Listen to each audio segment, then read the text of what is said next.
I can mess this up. There we go. See, it is me, and it is all the fun that's attached here with trying to do a morning show, and you're sitting there and you're hitting buttons and you're going, oh my God, is this going to work? Is it not going to work?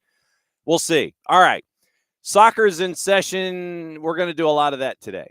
We've got like a half a dozen coaches that are crashing, and they're visiting, and I guess this is their way of kind of catching their breath a little bit before they go and play in championship games. Phil West from Verde All Day is going to join us at 9:45 to talk about Austin and Atlanta. And since we are officially in a no dilly, no dally zone, we're going to start off bat and lead off. Jason Page out at Walton. He's going to drop by. See, because he's right there. That means he's dropping by. So, first off, welcome. How's it feel to be our Ricky Henderson or our Rod Carew this morning when it comes to the show? In my very short and non-prolific baseball career, I did lead off from time to time.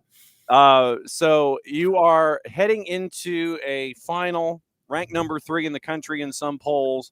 So how do you focus on the task at hand and not get wrapped up where folks are going to sit there and go, hey, coach, you're number 3 in the country, and you're going up against a team that's also ranked top 5 in the country. How do you block all that stuff out?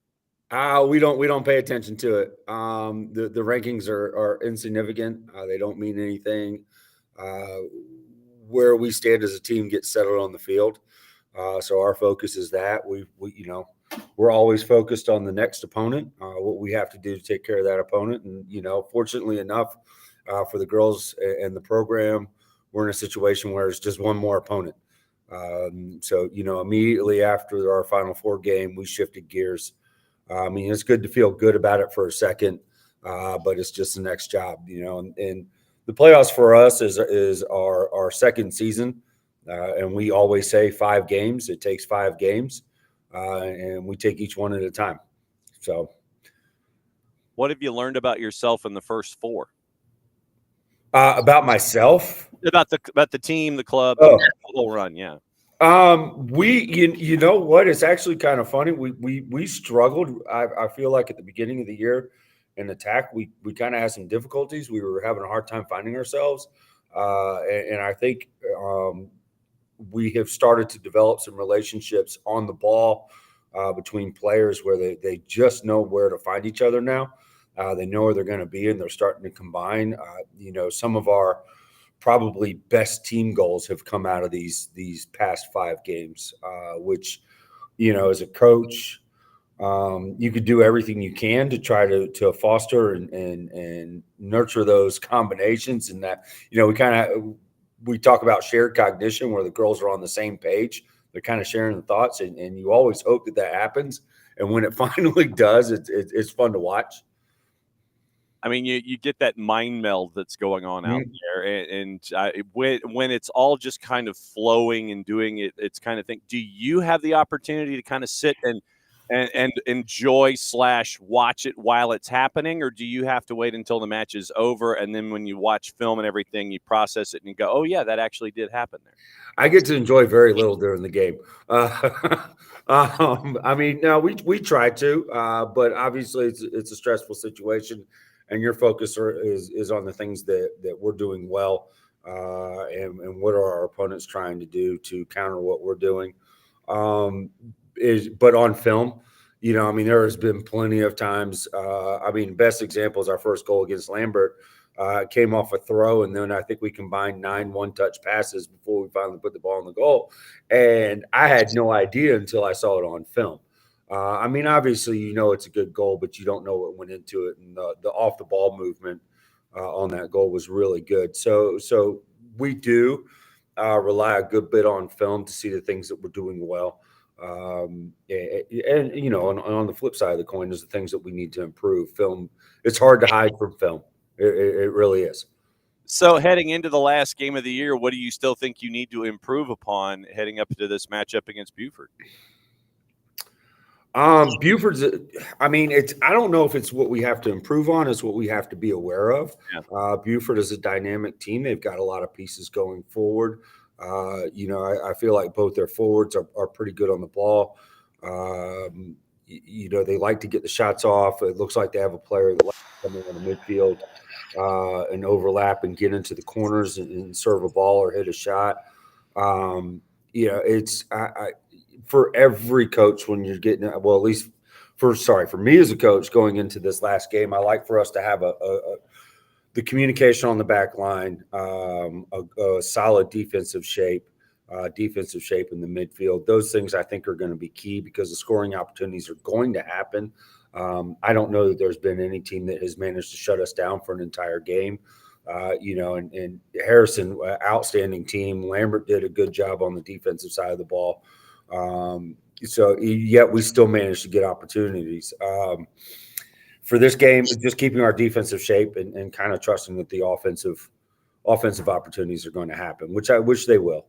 Another couple of minutes here with Jason Page, the head coach for Walton Girls, as they get ready for the matchup against Buford. And in the interest of full disclosure, I think Megan's going to be on the noon show tomorrow. So I better watch that. Yeah, so I was saying. I mean, everything's going to get archived and everything, so you get the chance to catch up one way or the other.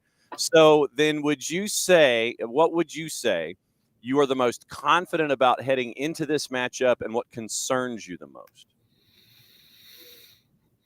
I'm confident in the fact that our girls they understand that it's taking care of business, having a business-like attitude. I don't think that they're going to let the game get too big for them. In training yesterday, they understood. They understand what we're here for. What am I concerned about? Yeah. I mean, obviously, I can't say anything. I can't say nothing. Yeah.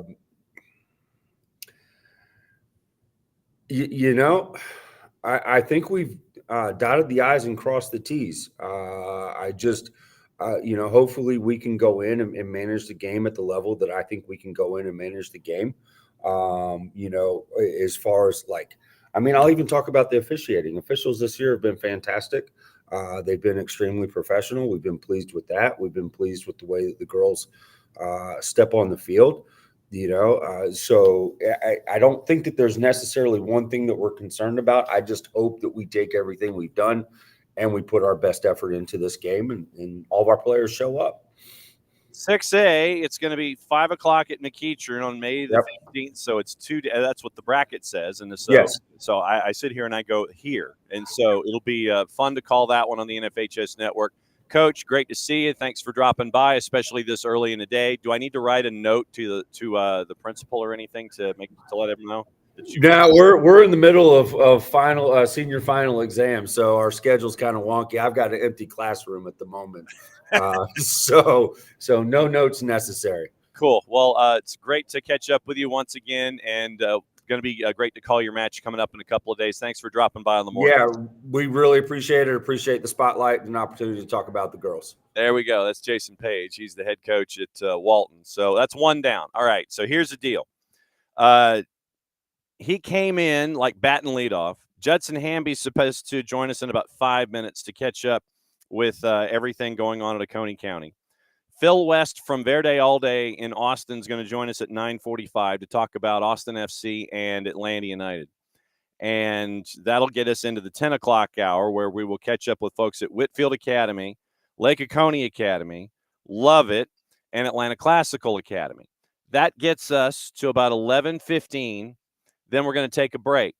Then we're going to have Soccer's in Session, Playoff Daily Live, kick back in, and we're going to be joined by Molly McCarty of Jefferson, Frank Zamora of Johnson Gainesville, and it is also going to be, hang on, let me effort my third guest here, and it is, where is it? It's up high.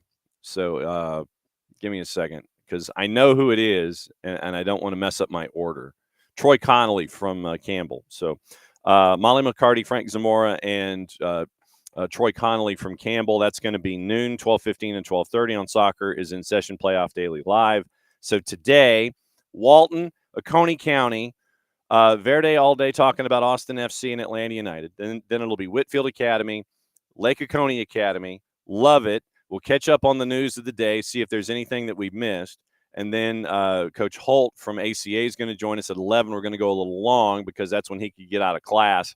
And that's when that's the morning show today. Morning, Alex. Morning, Abby. And it kind of just evolved into this, where I was trying to catch up with coaches for the noon show this week, considering that the championships are this week, and it starts today, if my math is correct, and it starts up at McEachern at 5:30, and yes, 5:30 and 7:30. It's Class A D1 girls and boys. Bremen, Model, Armurchie, and Thomasville. They're all heading to McEachern, and I was trying to figure out a way to catch up with as many coaches as humanly possible.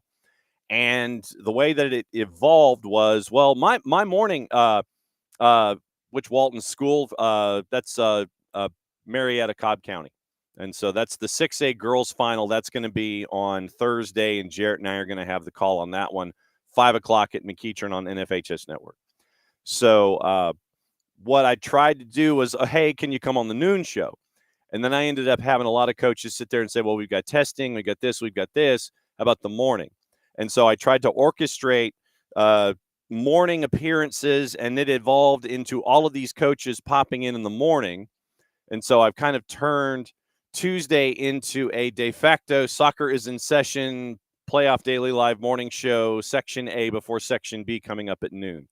So by the end of the day, in a perfect world, the one Cobb, yes, Abby, they're playing Buford, and we're going to catch up with Megan Hill, the head coach of Buford, tomorrow in the noon show. So it's going to be Walton and Buford. Walton ranked number 3 in the state, number 3 nationally. Buford ranked top 5 in the state, and depending on the poll, they're top 5 nationally as well. So it's going to be a really cool matchup. Thursday at 5 at McEachern on NFHS Network. Walton and Buford at McEachern, and that's going to be in the 6A championship. So that's going to be a fun one there. And we're going to try and get through as many of these as humanly possible. And there are some really good matchups across the board, but it all starts today with what we're talking about in Class A D1 girls and boys. Model, Bremen, Armurchie, and Thomasville. That's today. And so that's your 2 matchups at McEachern if you are so inclined. We got Jefferson and Oconee County at McEachern tomorrow. Lovett GAC at Duluth tomorrow at 5. All the girls matchups start at 5 o'clock. 7:30 at McEachern, AAA boys, Northwest Whitfield, Johnson, Gainesville. Then it is Duluth at 7:30, AIS and Whitfield Academy, and that's where we catch up with Coach Hellier at 11 o'clock. Was 11 o'clock? Yeah, I literally hit 10 o'clock. I had to write this down. So AIS and Whitfield is Duluth tomorrow night, 7:30. And then that takes us through Wednesday. Thursday, once again, so it's Thursday, Buford, Walton, McEachern, 5 o'clock. Then it is Duluth, Marist, BT, Quad A girls, 5 o'clock. Mercer, ACA and LOA, Lake Oconee Academy and Atlanta Classical. That's at 5 o'clock on Thursday afternoon, and that's Class A D2 girls. 7:30 on Thursday, Grayson and Campbell. That's 6A boys. Jarrett and I will have the call on that one. Class Quad A boys, Marist and Westminster at Duluth at 7:30 on Thursday. And then it is Atkinson County and Lake Oconee Academy, 7:30, Class A D2 boys. And that one is Thursday. Then Friday, it is 5A girls at Duluth at 5 o'clock, Northgate and Roswell. AA girls at Mercer, Pike County, and Savannah Arts. Then it is Mercer at 7:30, Shaw and Drew Charter. And it is Duluth at 7:30, Sprayberry, and nationally ranked River Ridge. River Ridge ranked one or 2 in the country, depending on the poll, which is all across the board. So that's where we are. All right. Once again, the No Dilly, No Dally zone continues. The hot tag continues. And for this one, we go to Oconee County. Catch up with Judson Hamby, the head coach at Oconee County. Coach, good to see you, my friend. We've spent a lot of time together this season, and now you're back playing for the last game of the year again. Yes, sir. How you doing? You tell me. You're the one who's prepping for a championship. And what I've tried to tell folks is, if you haven't spent time looking at the AAA bracket, which is right here in my hand, written in pen as it always is, that Jefferson and Oconee County is one of the best matchups across the board, regardless of classification, this entire week for the championships. What are folks missing out on by not going to McEachern and seeing Jefferson and Oconee County tomorrow? Yeah, I would say, obviously great teams, great environments, great fans. There'll be a lot of fans on both sides coming. And then I think just, a genuine rivalry of, two programs that have done a great job of kind of building and having success. And Jefferson is, an outstanding opponent that they have been very consistent all year. And I think it's going to be a great environment and a great game, I think, on Wednesday. Yeah, 16-6 for you, and Georgia ranked top 20 depending on the poll. I wanted to ask about your defense first and foremost. You've given up only 15 goals, and you've scored over 100 in 22 matches. What's it like to have a defense respond the way that yours has this year? Yeah, I would say outstanding group. We've got a mix from last year's graduating class that we graduated 2 key kids off that line and a goalkeeper. And I think, between juniors and freshmen that we've kind of mixed into the group and a freshman keeper that has been outstanding. I think they've all kind of taken the challenge head on. And I think it helps with Ava and Sophia that they, had a ton of experience last year and as center backs to continue to get confident and grow this year. And I think they've had some very competitive this year, non-region scheduled games that I think have really helped us long term for sure. How hard is it for you to schedule non-region opponents because of your pedigree and what you're developing there at Oconee County? Is it easy for you where folks want to sit there and say, yeah, let's line it up and knock it around and see what happens? Or was it tough to find non-region opponents for you? Yeah, it's a tricky one in that, what we're seeing across the state, to be honest with you, is some teams that are concerned about the opponent because they're worried about the ranking system, depending on what the system is. Yeah. Whereas for us, obviously, in a situation of a tough region and then also a ranking that is kind of miscued. Yeah. For sure. I think in that though is we kind of as a staff and as a program felt like that if we want to learn about ourselves early on, because we were a pretty young team this year, that we needed to play good teams. We needed to go find teams that, not only have had success, but also have a consistent program.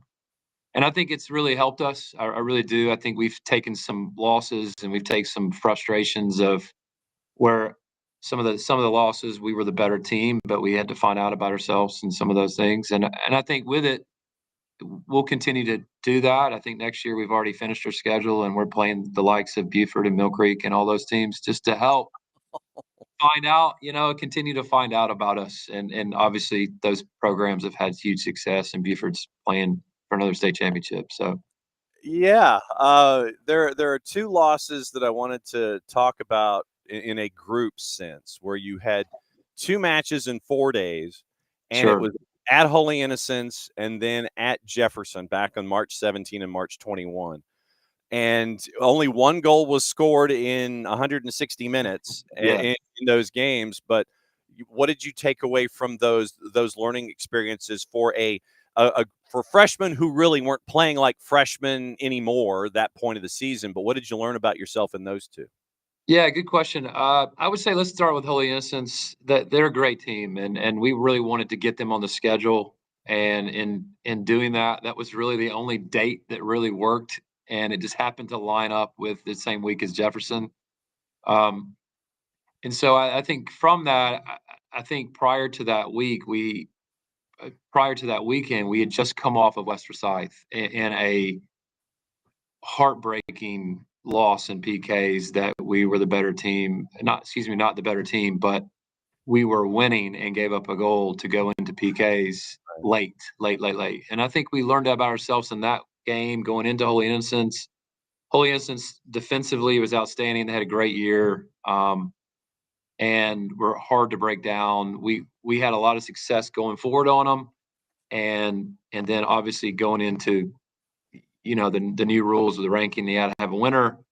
I think both teams would have been satisfied with the tie, but instead you go to PKs and you just kind of continue to learn about yourself. And then from there we went into Jefferson, and I think really, to be honest, I think it prepared us a lot for that game. I think early on Jefferson was they were really outstanding. Really went forward, they pressed well, and I think credit to our girls. I think we made some adjustments late in the half and into the second half, where we were able to create, kind of flip the script on the game, and then obviously they scored a great goal to win that game, and in a good moment for them. So obviously for us, I think those games have really helped us. I think we've continued to find out about certain lineups, certain teams, certain players, and it's important for you as a coach and you as a player that you've got to find out how the individuals are going to do when the game is really hard. And it's easy to score 3 goals on teams that you're going to beat, but I think it's really important for us to find out when kids are stressed, of how they're going to solve that. Yeah, for those that may not know completely, not every classification is tied to a region standing and 1 through 4 and everybody jumping in. Where in AAA girls tomorrow at McEachern at 5:00, where it's Jefferson and Oconee County. Yeah, you mentioned the ranking. Your ranking. You were ranked number 5 in the scoreboard poll, but you came in as team 15 because of the power rankings. Yeah. And everybody, and I would swear up and down that when the bracket came out and they saw you at team 15, literally it was like the eyebrows around the state were like, "What? The team 15? Are you kidding?" And so we had the chance to see you play up against Johnson Gainesville in round number 1. Then we caught up with you again in Whitewater in the semifinals. And it's like, that ain't no team 15. That's all I can really say. But, power rankings are what they are. And then you end up with Jefferson, team 1, ranked number 1. They're coming from the left-hand side of the bracket. What was your first impression of someone that has really shined this season as a freshman in Maddie Cass? What was your first impression? Yeah, I have actually, I coach a club at GSA, and I have early on through the academy and through younger, I had already been with her. I'd already been kind of being able to get around her and train her. And I think within that, obviously, as I moved and she was already transitioning into high school and already living here, Yeah. she's had a great year. And I think early on, I think it's easy. And we tried to early on kind of let her find herself in high school. And it's easy. It's hard, it's when you're playing against seniors and juniors, to make that adjustment, as opposed to club ball. And I think she is settled in. I think she is really matured. I think Martin has also helped her with that. Yeah. And then the leadership of the girls behind her, to kind of do what Drew did last year, to be honest with you. Drew came in as a freshman last year and scored 25 goals. And this year, Maddie's pretty much at that mark to help. And I think, from the other players behind them, I think they create a lot of chances and get them in the right areas. And she's had a ton of success this year. Do you have, and I ask coaches this at this time of year, do you spend more time looking at the opponent in the playoffs, considering that sometimes you've got to do 3 matches in a week to push through the middle part of the playoff schedule?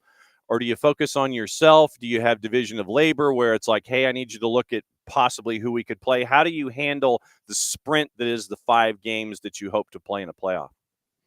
Yeah, I think the first 2 rounds, to be honest with you, help in that you've got a game a week.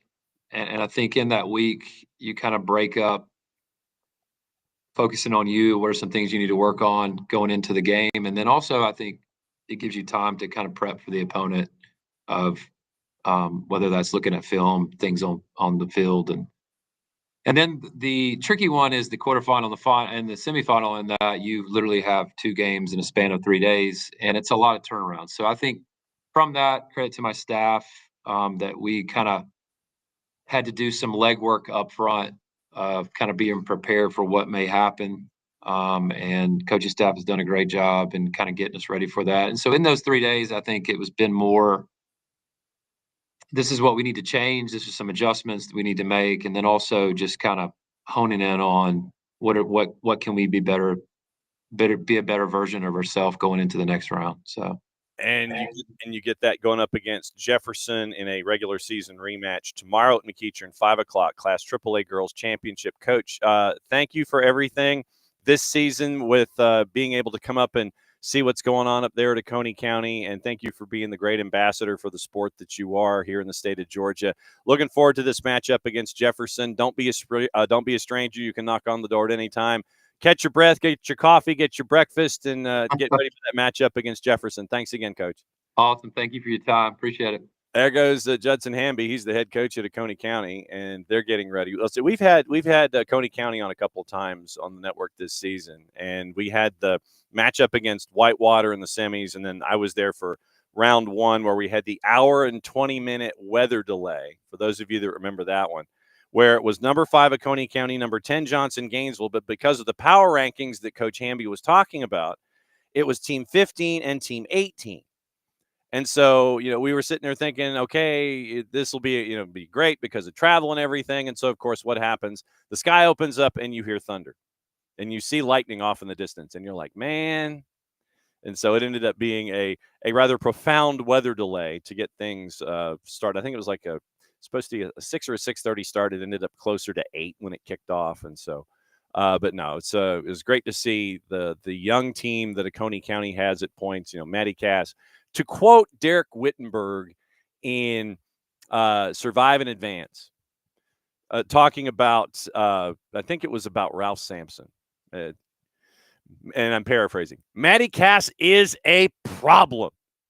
And I mean, it's she is trying to keep her pinned in for a full 80 minutes is going to be the challenge for Molly McCarty, and we'll catch up with Molly at noon on the normally scheduled Soccer is in Session Playoff Daily Live. And we'll catch up with her there and find out what her thoughts are about the regular season matchup and then what she thinks about this matchup coming up tomorrow afternoon, 5 o'clock at McEachern, Jefferson, and Coney County on the NFHS network. Okay. Once again, to recap where we are, in 10 minutes, the whiplash continues. And this is where we bring in Phil West in 10 minutes from Verde All Day to talk about Atlanta United and Austin coming up tomorrow.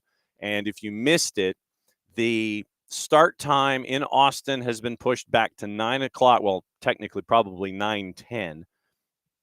So 9:10 Eastern time because of the temperatures that were anticipated in Austin, Texas tomorrow. Yesterday, we saw that the temperature was supposed to be 106 as your high. And so we are going to double check and see if things have changed one way or the other and find out if, in fact, so today, it's only going to be 104. So yeah, tomorrow in Austin, Texas, it is going to be a high of 104, winds from the south at 12. And so because of that, they are, winds south at 10 to 15. A UV index. Okay, now this is the first time I've seen this. This is, no kidding. This is the first time apparently that our friends at the Weather Channel have taken the UV index up to 11 because it's one more than 10. And a UV index of 10 of 11 and humidity at 48%.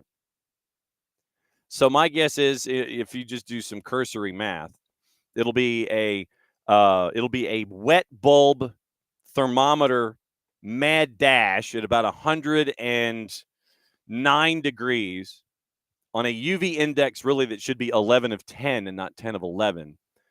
But game got pushed back a half an hour, so anticipate that it would be a very, very thick matchup, even with the wind inside of Q2.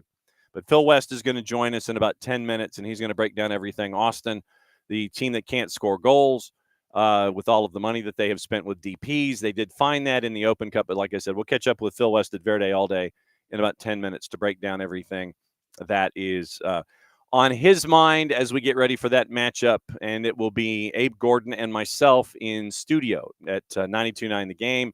Pre and post, I got to catch up with Abe and figure out when I'm supposed to be in the building, but it'll be a late night. MLS After Dark will include Atlanta United in the midweek, and so we'll get that squared away. And then 10 o'clock, it's Coach Hellier from Whitfield Academy, Coach Domaleski from Lake Oconee Academy at 10:15, Coach Kearns from Lovett at 10:30, and then Coach Holt from ACA. He's going to join us at 11 o'clock. So we'll be kind of drifting in and out of news this morning and drifting in and out of all of the things. So, yeah, this has kind of evolved into like a Soccer is in Session AM to get ready for the championships. And like I said, we're going to have Soccer is in Session Playoff Daily live at noon for Tuesday, Wednesday, Thursday, and Friday. And we're going to have some coaches coming in all of our spots where we have guests and things. Just to let you know about the rundown for the rest of the week. Tomorrow, it's Tyler at 9:15, Tyler Pilgrim from Scarves and Spikes. Dylan Butler joining us at 10 o'clock. And then maybe Thursday morning when we're all really groggy, we'll see if we can find where Maddie Cruz is in Austin, Texas. And maybe she'll be at the airport because she has to fly back because she has Thursday duty for the championships. So Maddie might be at Bergstrom when we try and catch up with her out of the blocks on Thursday. Todd Lewis from the Free Kick podcast is going to join us at 9:30 on Thursday for the review of everything Philadelphia because our buddy Dave Leno is going to be calling the ACC Track and Field Championships. So we're bringing in Todd Lewis for the Free Kick pod at 9:30, and then Nino and Nico are going to join us in the Power Hour at 10 and 10:30, and we'll see what Friday holds with us in the Hours of Chaos to get you ready for Atlanta and Philly and all points in between. So, so there you go. And Derek, you know me in Spinal Tap. Yeah.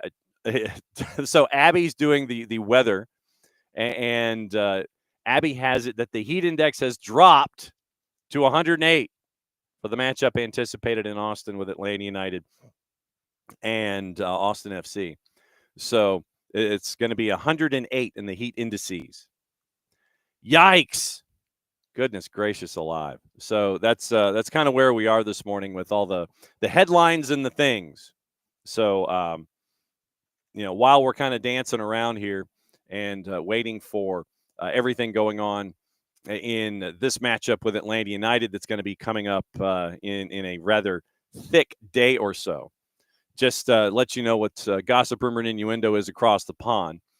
Man City's going to target a move for midfielder Tiani Reinders from AC Milan, who will only consider a bid in excess of a club record £57 million. I don't think that's going to be a problem. Manchester United's hierarchy have no immediate plans to replace Ruben Amorim as manager. Luis Diaz pledged his future to Liverpool despite having previously been linked to Barcelona. Real Madrid have not yet made Liverpool a formal offer to sign Trent Alexander-Arnold early, the week after they asked, so he could play in the Club World Cup. Liverpool could look to replace him with Bayer Leverkusen right back Jeremy Frimpong, who has a 35 to 40 million euro release clause. Sven Botman from Newcastle wants to stay at the club despite interest in the Netherlands international from PSG. Napoli have held talks with Kevin De Bruyne's camp about signing on a free. Atletico Madrid set to hold talks with Manchester United over a deal with Antony, who's on loan at Real Betis, with Juve and Villarreal also knocking on the door. Real Madrid are interested in signing Theo Hernandez from AC Milan 6 years after he left them. That's from Calcio Mercato. And the transfer deadline is going to close 4 hours earlier than previous for this summer's double window, with the time set to change to 7 o'clock British Standard Time instead of 11. So instead of it being 11 and then Big Ben bonging at 6 o'clock local time here in the East Coast, back it up 4 hours. So it'll be 2 o'clock in the afternoon with the double window. And remember that, remember we have the incredibly exceptional window as well. And so you have all of that with all the things that is going to be stared at with the transfers and everybody getting ready for anything and everything Club World Cup-ish and all that. So Manchester City have fresh hope of being able to sign Xavi Simon if they choose to move on from trying to land Florian Wirtz. That's from Dean Jones and Danny Rust, and that's over at our friends at GMS. Everton keen to come out on top, looking to get Angel Gomes when he leaves Lille as a free agent. Once again, that's Danny Rust and Dean Jones on that one. And we mentioned yesterday West Ham, Spurs, and Crystal Palace showing interest in Genoa defender Coney de Winter.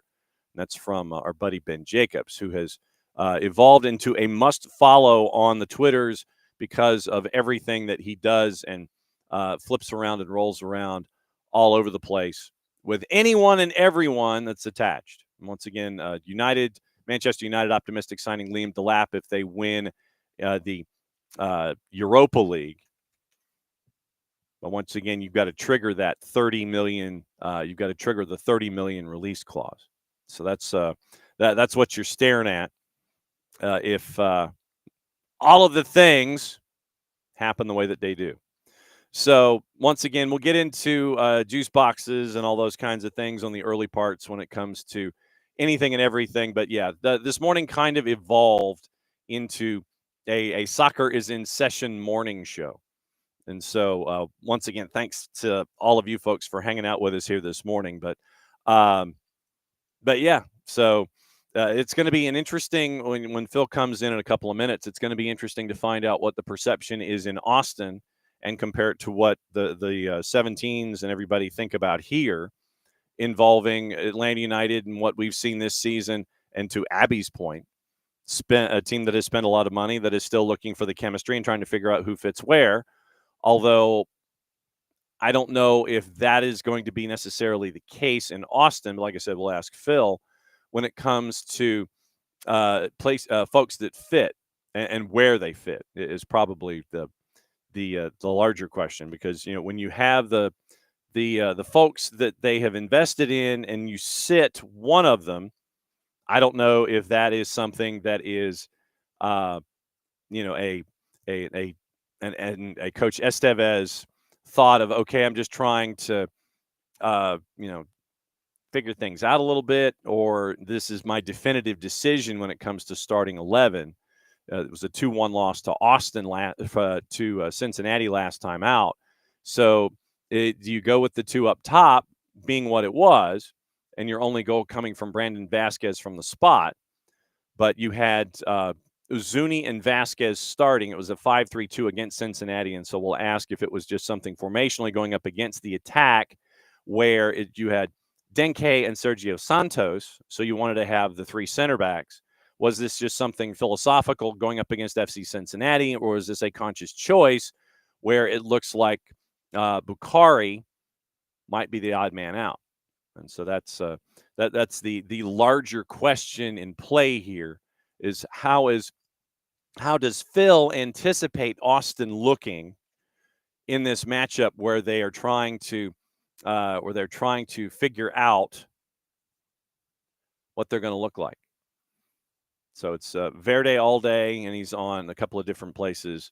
But yeah, Phil West at Verde All Day. It's going to be good to catch up with him and finally bring Phil into the fold, because we have tried in the past when we've had Austin crossovers and Austin news and things like that. But no, it'll be good to have Phil in here in just a couple of minutes to break down everything that is involved with Austin. And it's going to be a very, very it's going to be an interesting midweek on a bunch of different fronts. Because of it being 3 matches in a week, you got to figure out what your lineup's going to look like. And you're coming out of a weekend where both teams lose. You're coming into a midweek and trying to figure out how to plot going forward from all of that. And so we welcome without further ado, for his debut here on the morning show, we get to bring in the man who's in charge of Verde All Day, and he is Verde All Day, Phil West. Phil, good morning. Thanks for dropping by. Good morning. I'm psyched to talk about the constant disappointment to us all, Derby. And this was one of the things that we were kind of discussing, that there is some commonality where you have 2 front offices that spend money in the offseason and the chemistries, and I will use the plural, the chemistries are not there. What has it been like in Austin, where it is in these here parts, U.S. Open Cup hero Brandon Vasquez and Mhm. Bukhari and Izuni. What is the thought pattern of everyone sitting there saying, come on already, turn this engine over and get this thing humming? Yeah, there's been a lot of frustration, and again, there's kind of this persistent belief in some camps that okay, the goals are going to come. I mean, that's certainly something that head coach Nico Estevez has been praising. But we're 12 games in; they've scored 8 goals. It looked like they were going to maybe be a bunker and counter team, which would have been fine. They only gave up 3 goals in their first 7 games. Really solid defensive efforts. Since then, they've had 4 losses where they've lost or they've had a combined 12 goals scored against them. Of course, the 5-1 Vancouver match is the one that kind of set that off. And again, Brian White was just kind of surreal and on fire that night, and it would have been tough to stop him. But there are real concerns. I mean, again, there is a lot of talent on this team, but just kind of the conception of is this going to gel? Are these players going to get the cohesion that's going to allow them to get into the playoffs, which is something that they haven't done since 22. And certainly, Josh Wolf and his demise, a lot of that had to do with the 23 and 24 performances and not delivering those results. Was the 3-5-2-5-3-2 last time out, was that just situational against Cincinnati, or was that Coach Estevez sitting there saying, okay, I think I know who my 2 guys are, and the third one is the odd man out until he proves me otherwise? I mean, maybe a little bit of that. I mean, I think a lot of it, was let's go ahead and match what Cincinnati's doing. I was kind of thinking that Guilherme Biru, who is a attack-minded fullback, might have been kind of deployed as a free attacker. That didn't quite manifest as much as I thought it would have. I think it's a matter of, part of it is just trying to get these frontline players to gel, and Bukhari seems to be kind of the odd man out for right now. But I think also part of it is just that May is packed. They've gotten themselves into the round of 16. They're playing Houston in Austin next week to try to advance to the quarterfinals, which is something that would be nice. And again, they have gotten to this point before. A couple years ago, they ended up losing to Chicago after winning their USL opener. But again, kind of given where the season is, a deep Open Cup run might be nice and might be kind of galvanizing for fans. But they've got a lot of tough games in here. I mean, Atlanta is kind of one of the more quote unquote winnable games that they've got on their schedule. They're hosting Vancouver Saturday. They're going to Minnesota, who they just lost 2-3-0 at home. It's a rough stretch. They got San Diego at the end of the month, who they beat pretty handily at home, but San Diego's still a really good team. So they're looking at a lot of games, and they've got some key injuries as well. So Mikael Dessler's still out, Danny Pereira's still out. So Robert Taylor, who they just picked up a hamstring injury. So they're a little bit thin at a time of year where you don't want to be thin.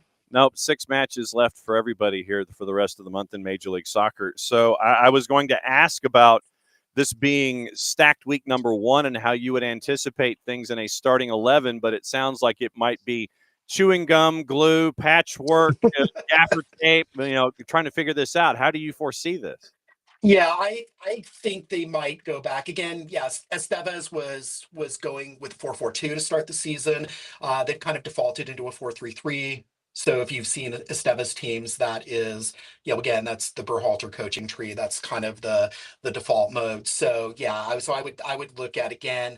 Bukhari, since he didn't play that much, I assume he's going to have more of a defined role. He'll probably start coming out of the gate. I mean, Vasquez has been still their most solid attacker, which is, that's doing a lot of work, kind of given the goal output. But I expect he'll have a role.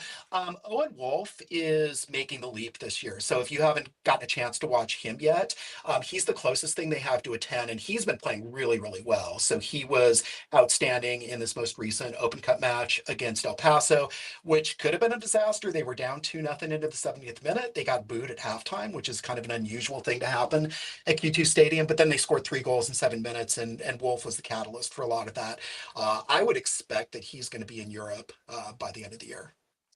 How concerning is it for fans and followers that this club has only scored 8 goals on their own in the first 12 matches? Is OG still ranked number 2 in goals scored for Austin this year?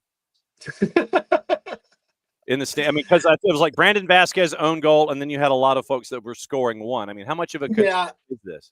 It's a big concern. Yeah, absolutely. I mean, again, when these players came over, the idea was, okay, the front office is now spending money on attackers. That's something that they hadn't really done in years past. They haven't really had a DP9 per se. They've kind of gone with, veteran presences, players who maybe were a few years kind of past their curve, right? You had Maxi Rudy, you had, Ghazi Zardes.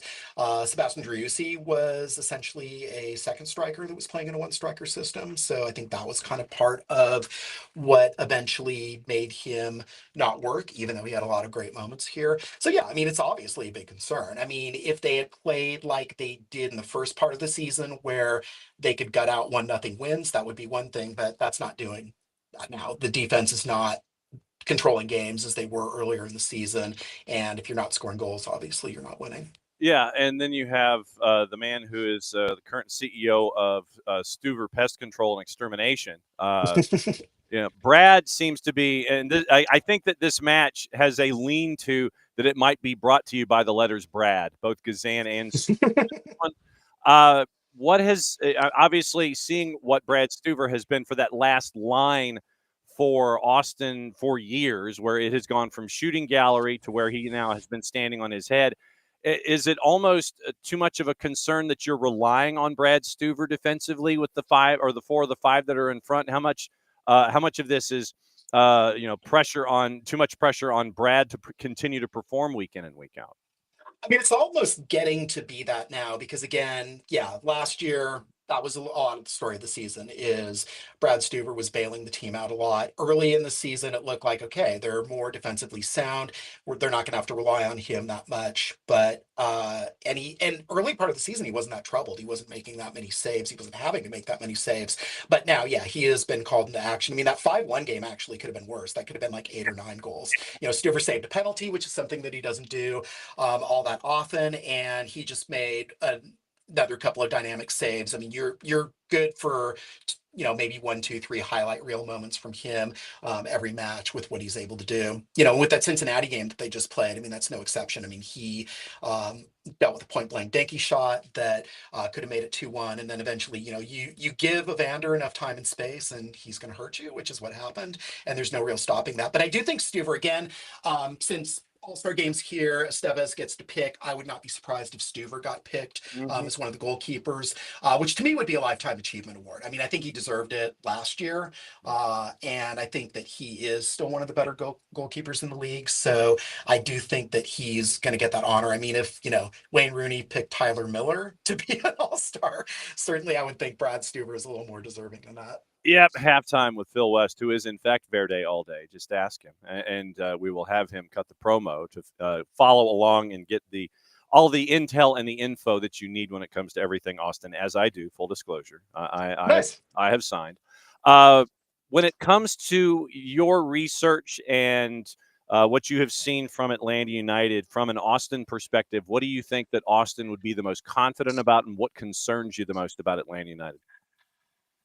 Well, obviously, what concerns me the most is Latte Lath, who obviously great striker, incredibly fast. He is the type of striker that can really trouble a team like that. I'm going to do a 3 questions exchange with Sam Jones, so I'm going to get a little bit more intel with him once we do that. I mean, I've been reading some of his stuff this year, though, obviously, as I always do.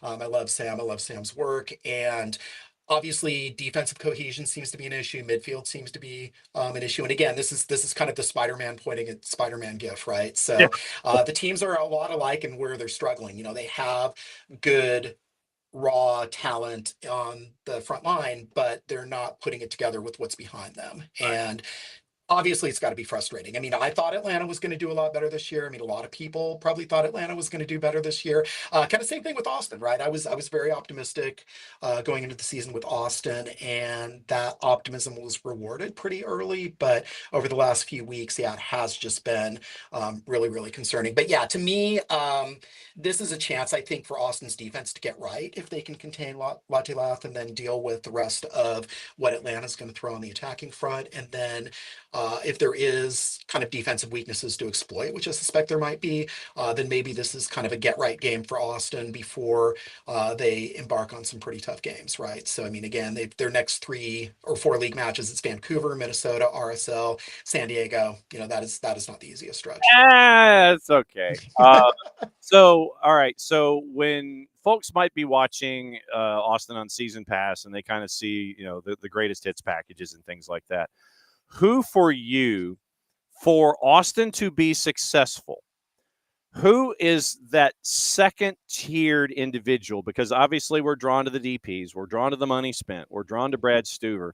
Who are those second-level individuals that are key to Austin's success on the field that we may not be drawn to instantly when it comes to our Austin FC gravity? Okay, well, I mentioned Guilherme Biru. He's a Brazilian fullback. Like I said, very attack-minded. Gets up the field well. Has a propensity to take some shots and things like that. I think he can, in the right circumstances, be a really transcendent player.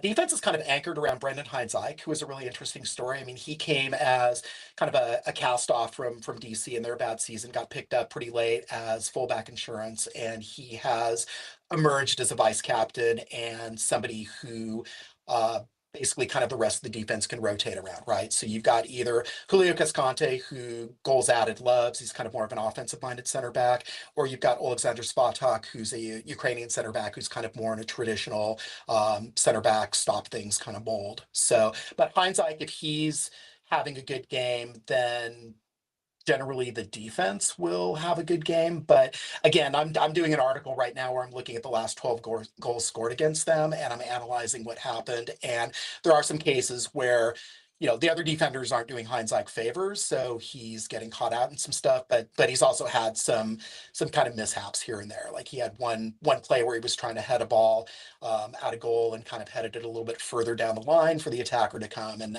scoop up his goals. So when he's good, it's solidifying. I think it's something that Brad Stuver can kind of rely on, knowing that he's in front of them. But the defense has really been tested. I mean, of course, if you're playing Evander and Kevin Danke, your defense is not going to look great. Yes, that is absolutely true. 2-minute warning here with Phil as we get ready for Steve Hellier, the boys head coach at Whitfield Academy, as they get ready for their championship game tomorrow night at Duluth against AIS. So with all of this talk that we've been having, is it going to be brought to us by the letters of Brad? Is it going to be something low scoring, or is it going to be, because of it being in the middle of this week where Austin's coming out of the Cincinnati match where it was 2-1. You've got Vancouver coming up around the corner. Atlanta had their matchup against Chicago. They've got Philadelphia coming up around the corner. What kind of a game are you anticipating? What does your head tell you, and what does your heart tell you? I mean, my heart tells me, okay, the offenses get loose and it becomes kind of more of a 3-2 affair.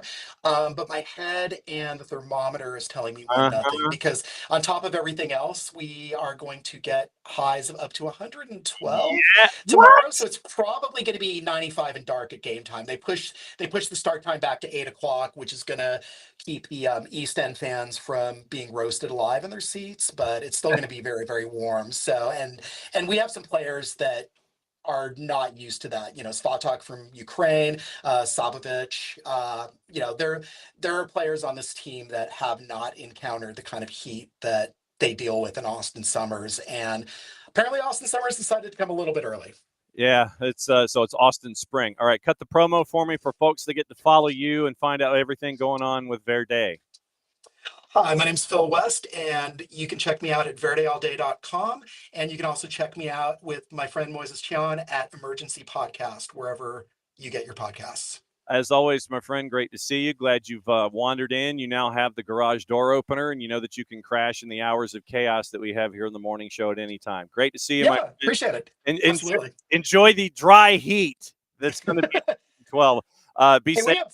We have air conditioning in the press box. Yes, so we're good. Yes, you do. I've sat in that upper deck at Q2 for the Carly Lloyd game. I was there for the first ever game at Q2. Nice. So I know exactly what you're talking about. So I've been there. I know what it's all about. So enjoy the press box. We'll see you soon.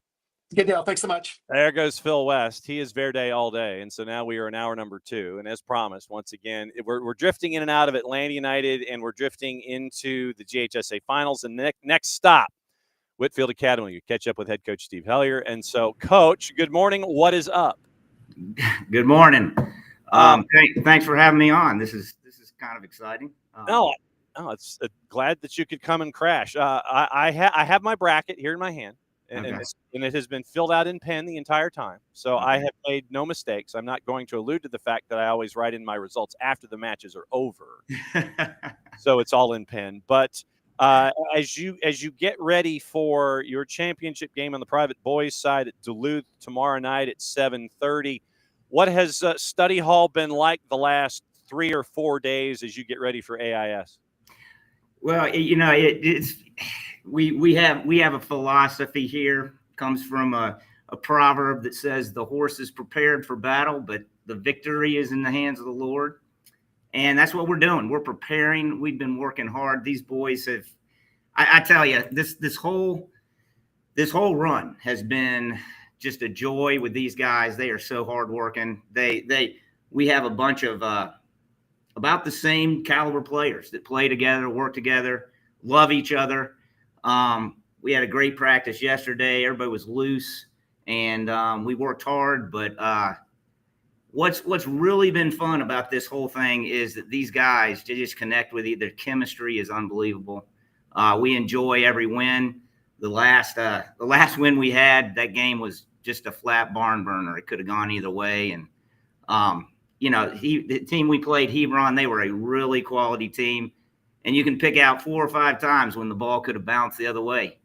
But we are here, and we're enjoying the process as we go.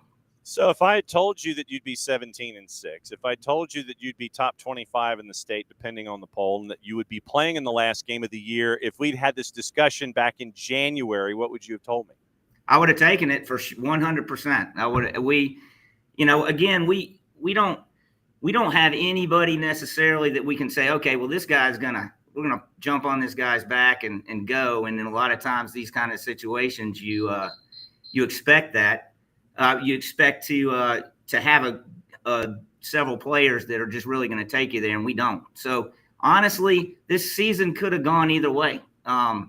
It could have gone a lot worse, but we feel like we're on the absolute best side of the way this season could have played out. Obviously, one of the things to navigate in the playoff structure is that 3 in a week or 3 in 8 days. And for you, it was 3 in a week where you end up and you're having to push your way through Lovett and PKs, then as Team 6. Then you've got to push your way past Providence Christian. Then you've got to go against Hebron. That's almost like the 29 Yankees at points. Going up against that group. How rough was that week getting to this particular game here? Yeah, I'll just go back to what I said. All 3 of those games, depending upon a bounce or two, or a bad decision here or there, we could be sitting in the crowd watching. But what I have just been so impressed with our boys is they fight to the end. They work their tails off, and they're working. The thought of the win or the loss is not on their minds. They are just working as hard as they can to put it all out there for something greater than just a win or a loss. And and we so accept the results that we've had. We're so excited about it, but it has been an absolute grind. It's been an absolute grind, and all 3 of those teams were very strong teams. And it's just, I have to say, it's fun when you come out on the winning end of it. And boy, did we enjoy it and celebrate it. And so we're just taking that attitude into the next game. And the losses that you've had recently, there was a stretch where you had 2 losses in an 8-day period, and they were both 1-0 losses to AIS back on the 8th of January, April the 8th. Then you had the Galloway win, and then you had the 1-0 loss to Mount Vernon. What did you learn about yourselves that has kind of propelled or given you more evidence that you were set for a run like this? What did you learn in that time frame when you lost 2 or 3? The smallest things matter. We got it when we're training, when we're preparing. We prepare like any single mistake you've made, or any lapse of concentration could cost you the game. And so that's how we train. We train to say, we've got to try. We're not going to be, but we've got to try to train to be perfect. And we talk about urgency on the ball and defense. One one half step earlier, you could miss. They could get a shot off and score. But if you get after it, if you have total urgency on defense and you get a foot on it, that could be the difference in the game.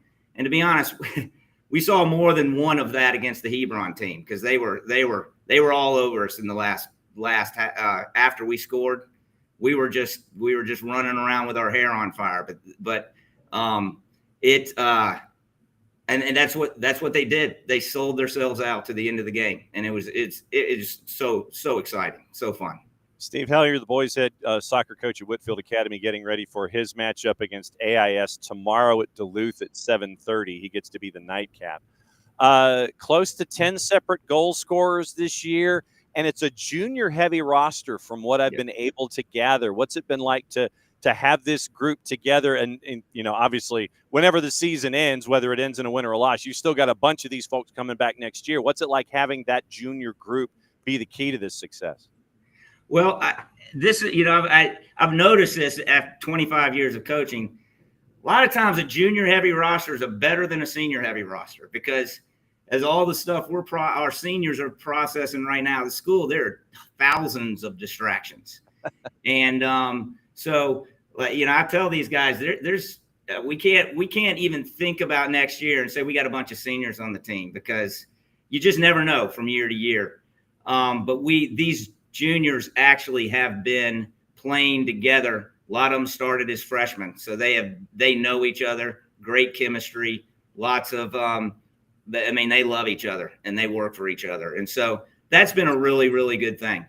And another thing about having a lot of different goal scorers is that's kind of a good thing, because another team can't focus in on one or another. If they clam down on one, then we got somebody else who can step in. So I like that. I like that about our team.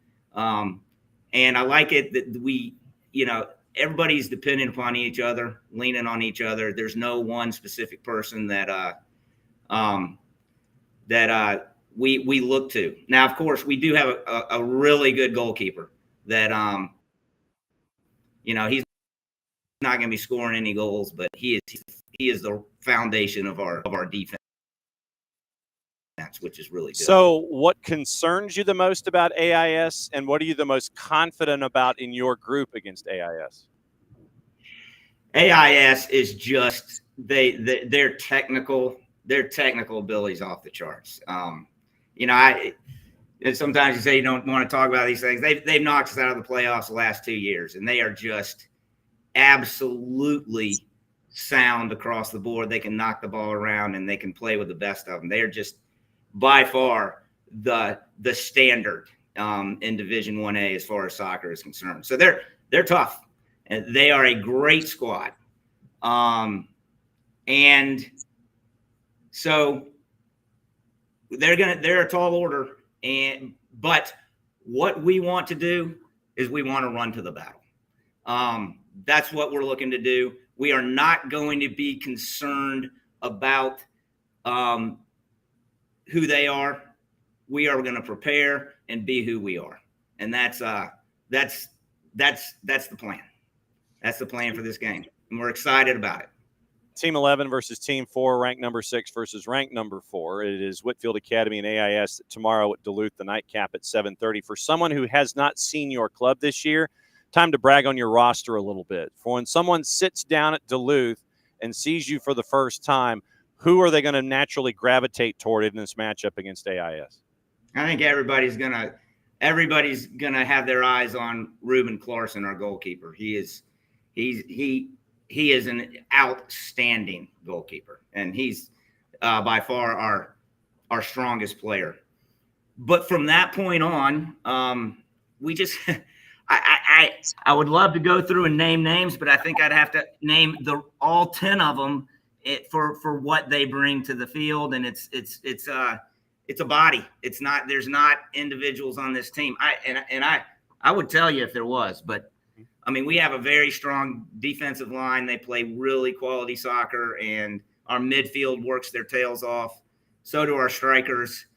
But I'm not going to throw out any names because they're all the same.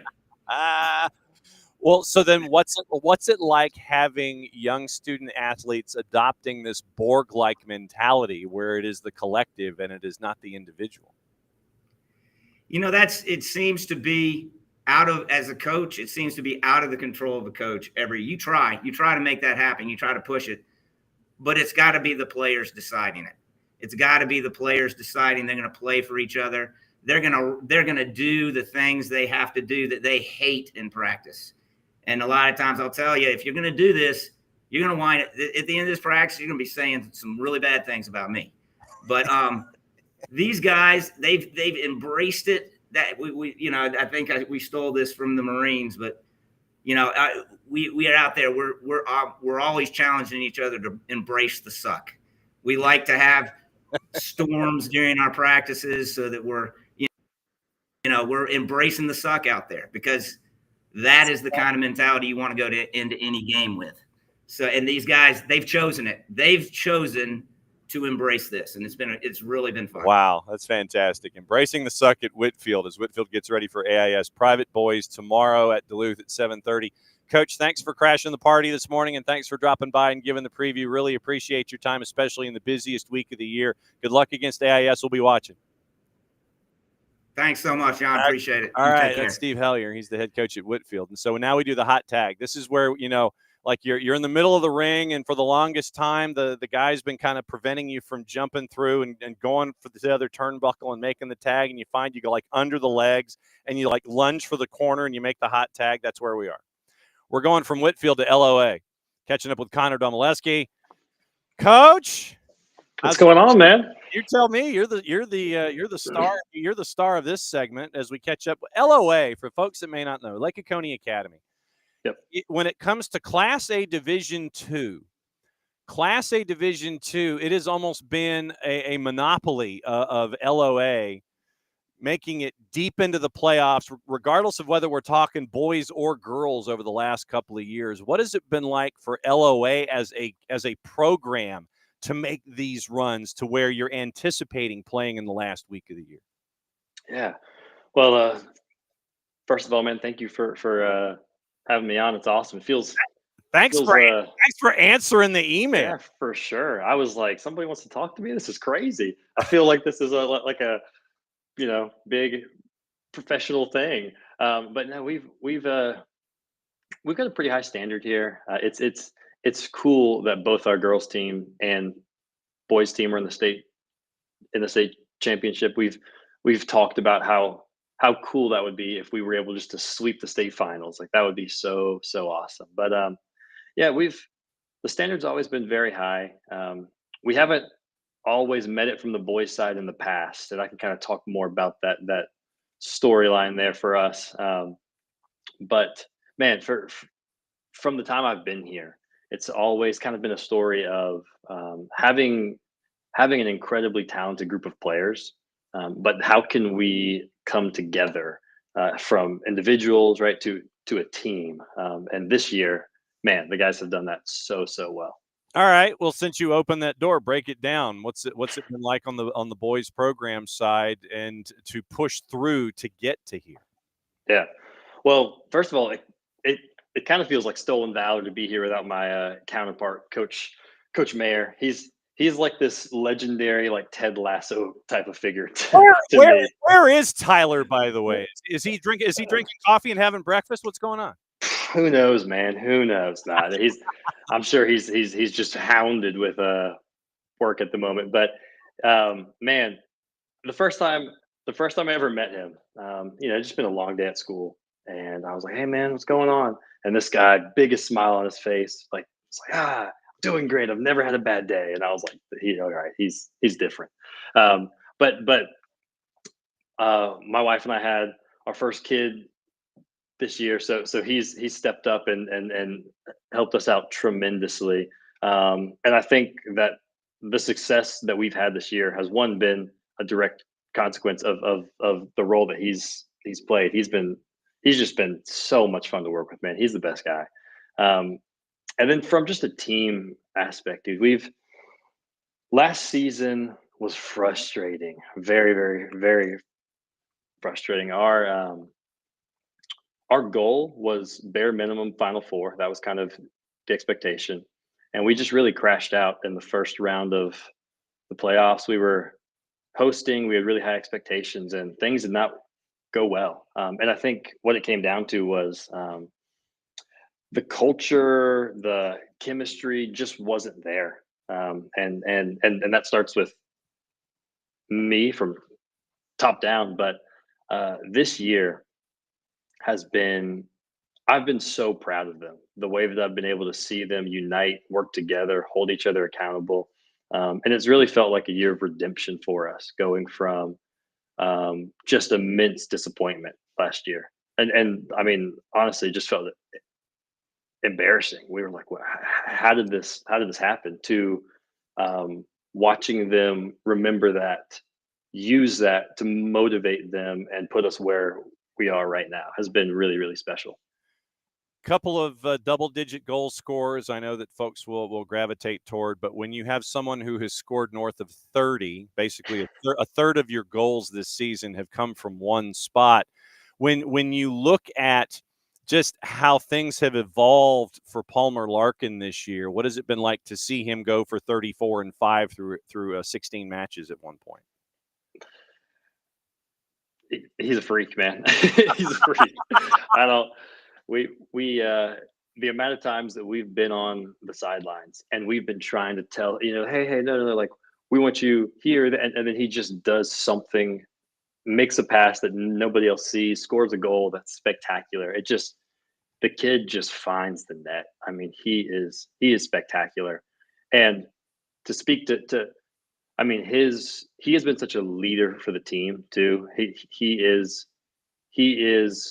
has been one of the catalysts of that change of because players and tactics and stuff really hasn't changed that much in the past year or two. It's just been this psychological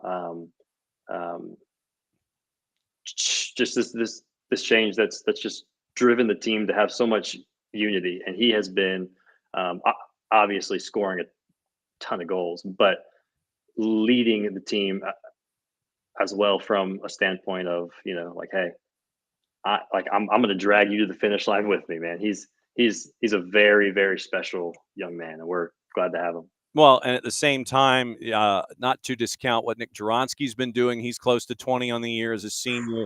Then you have at Leonardo, Strosa, who is close to 20 as a sophomore. So that's what, like 2/3 of your goals coming from three folks. But what that does, I would imagine, is what we always talk about positional gravity, and when you have someone like any one of those three that has the ball, that you're inclined as a defense to try to collapse on that individual. That's your first instinct.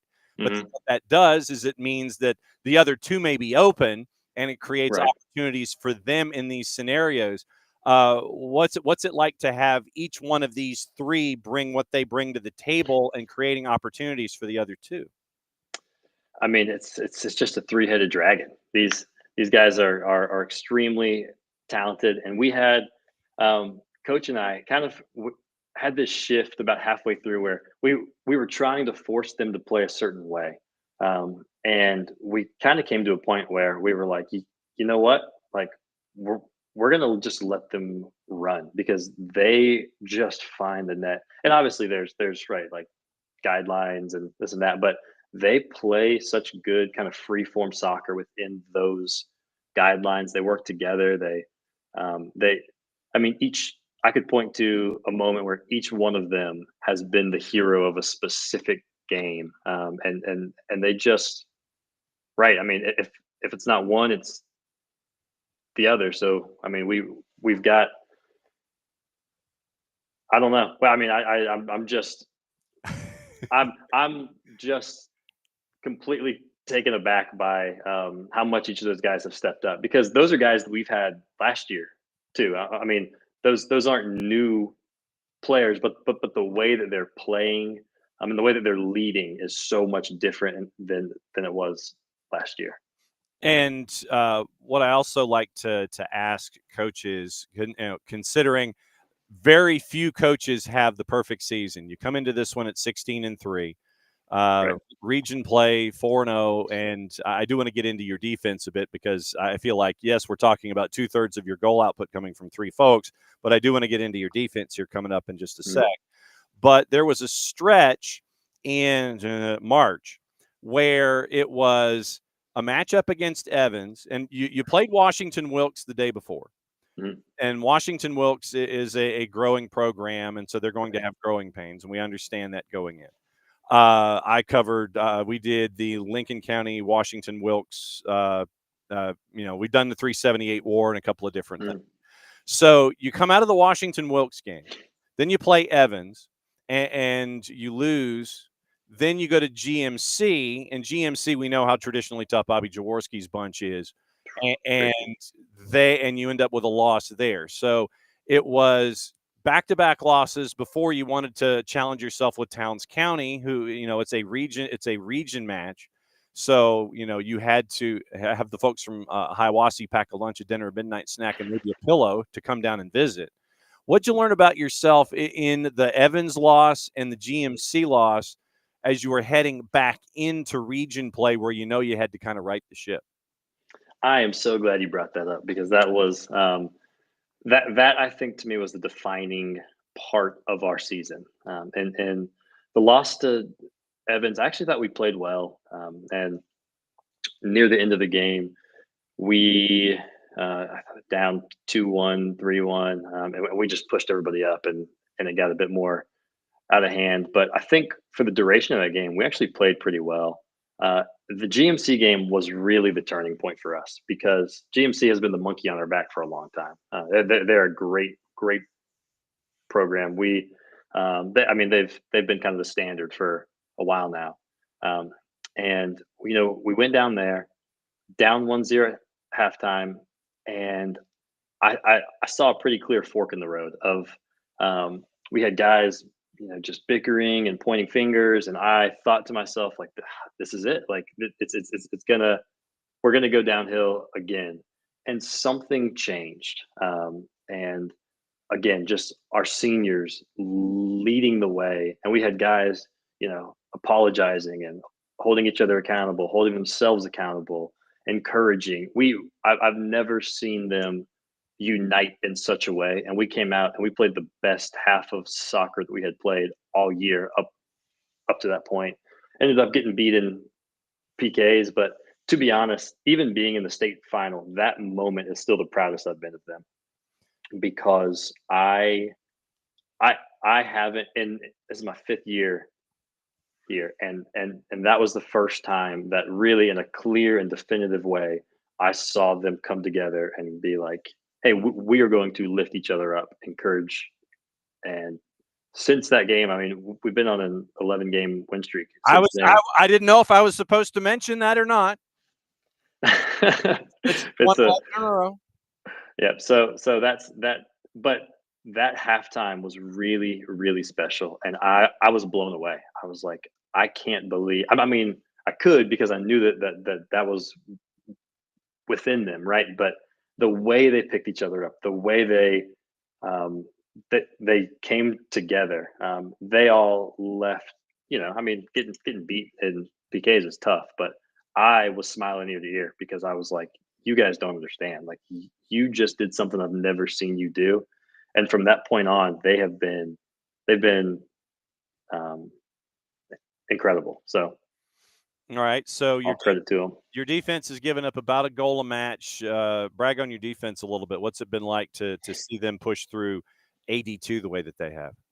Yeah, man, they have worked together really well. We've got a great Goalkeeper, Knox. He was region defensive player of the year last year. He's very, very good. I don't even know the medical diagnosis, but he basically just blew up his knee playing football this past year and has come back so strong. I mean, talk about a leader, talk about a machine for our squad. And our back four, you're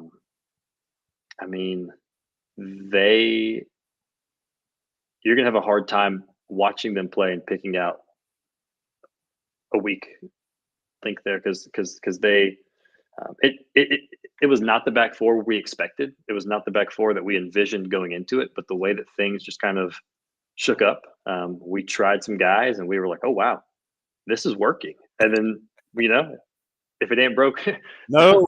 don't fix it. So we've just let them run with that, and they've done a great job.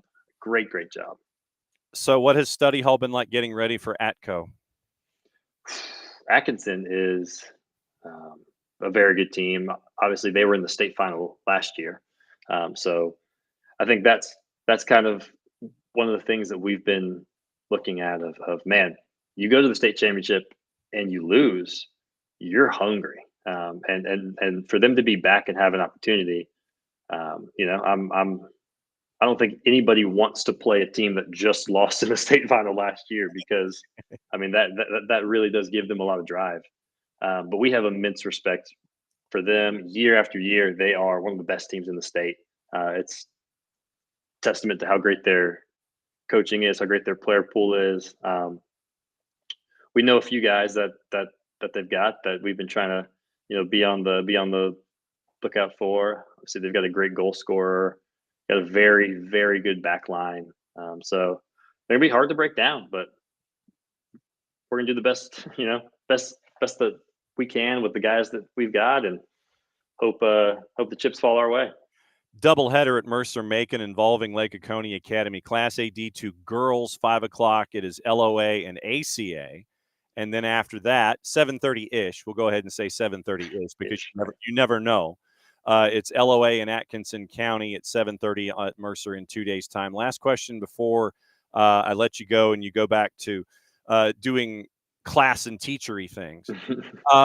When I'm not here at SDH during high school football FOOTBALL season, at GPB, Matt Stewart, Hennegood, and I, we have a feature that we call Make That Kid an Offer, where we like to focus on student athletes around the state that for whatever reason, and I'll probably end up putting another $1 in the jar for using air quotes, because a student athlete is too whatever, too slow, too small, the grades aren't too high, the test scores aren't too high. They're not getting the looks that they deserve, or they're not getting the looks at all that they should be getting. So, if you think that they're an athlete that is maybe a Power 5 and they're only getting, Division I, Division II looks, or if they're not just getting any looks at all, is there anyone on your roster that you think would fit that Make That Kid an Offer category that deserves to get better looks or deserves to get looks to the next level? You named a few of those guys. I mean, Palmer Larkin, make that kid an offer, man. What are y'all waiting on? He's a freak, and he's unbelievable. Inostrosa, Juronsky, those are the three that come to mind immediately. Jameson, the Titan Hydra. Basically. That's right. Jameson McEwen, he's been very steady for us all year. Julio, he's this great player that kind of does that like behind the scenes work. Doesn't have a lot of stats, but he's an absolute engine. So, I mean, I could sit here, John, and list my entire roster of Make That Kid an Offer. That's all good. So once again, thanks for coming in and breaking off time, because I know that you're busy doing the teaching thing, the coaching thing, the chaperoning thing. Where making a final exam right now. That's right. Yeah, so final examining and all this kind of stuff. So is it being appropriately proctored with you not being in the room? Is everything okay? Well, I'm currently doing the answer key for it. So I've got it 80 question American government final exam ready to go. I know my students are thrilled for it. Yeah, and make sure that that B is not the default answer. That's right. That's right. That's where they're going to go. Once again, Connor, thanks for coming in. Don't be a stranger, especially during high school season. And good luck against ATCO. And if you would pass along the good luck and the salutations across the hall as you go up against ACA on the girls' side. Thanks for dropping by here on the morning show. Don't be a stranger. We'll catch up with you soon, my friend. Awesome. Thank you so much. There goes Connor Domleski. And they've got, once again, it's boys-girls doubleheader for LOA at Mercer on the 15th, Thursday. So 5 o'clock, it is going to be 82 girls, ACA and LOA. 82 boys, it is going to be ATCO and LOA at 7:30 at Mercer on Thursday. So once again, hot tag. This is where we go from one guest to the next instantaneously. This is how it works. Time to go catch up with Virginia Kearns, find out what's going on at Love It. Love It Lions, Virginia. Coach, thanks for dropping by the morning show. Of course. I mean, just to give you an idea of where things are, running around 900 miles an hour. I have, and I'm going to try and do it to where it's not shining and everything is there. So this is my grid with all of the guests and all of the information that I need to make sure that the show happens. This is just Tuesday alone right here. Oh my gosh. That's Tuesday right here. And once the morning show is done, then we come back at noon for our normal high school noon show during the playoffs. So, he asked, as a positive, how's championship week been getting ready for you? It's been going great. My girls are very, very excited. They just love being able to play until the last play day. That's what our goal is every season, is play until the last possible day. And as I find my bracket, and we're talking about a matchup tomorrow at 5 at Duluth, I have my bracket written in pen, as I always do. Yeah. But no, it's after the fact in pen. So you make it out of the low left section where you're ranked number 3, team number 5, because, we'll go ahead and just blend the idea of rankings and power rankings and have to have 2 designations. You only gave up 1 goal in the postseason. Obviously, I know your defense has been one of your hallmarks, but did it even surprise you what you were able to do defensively in the postseason?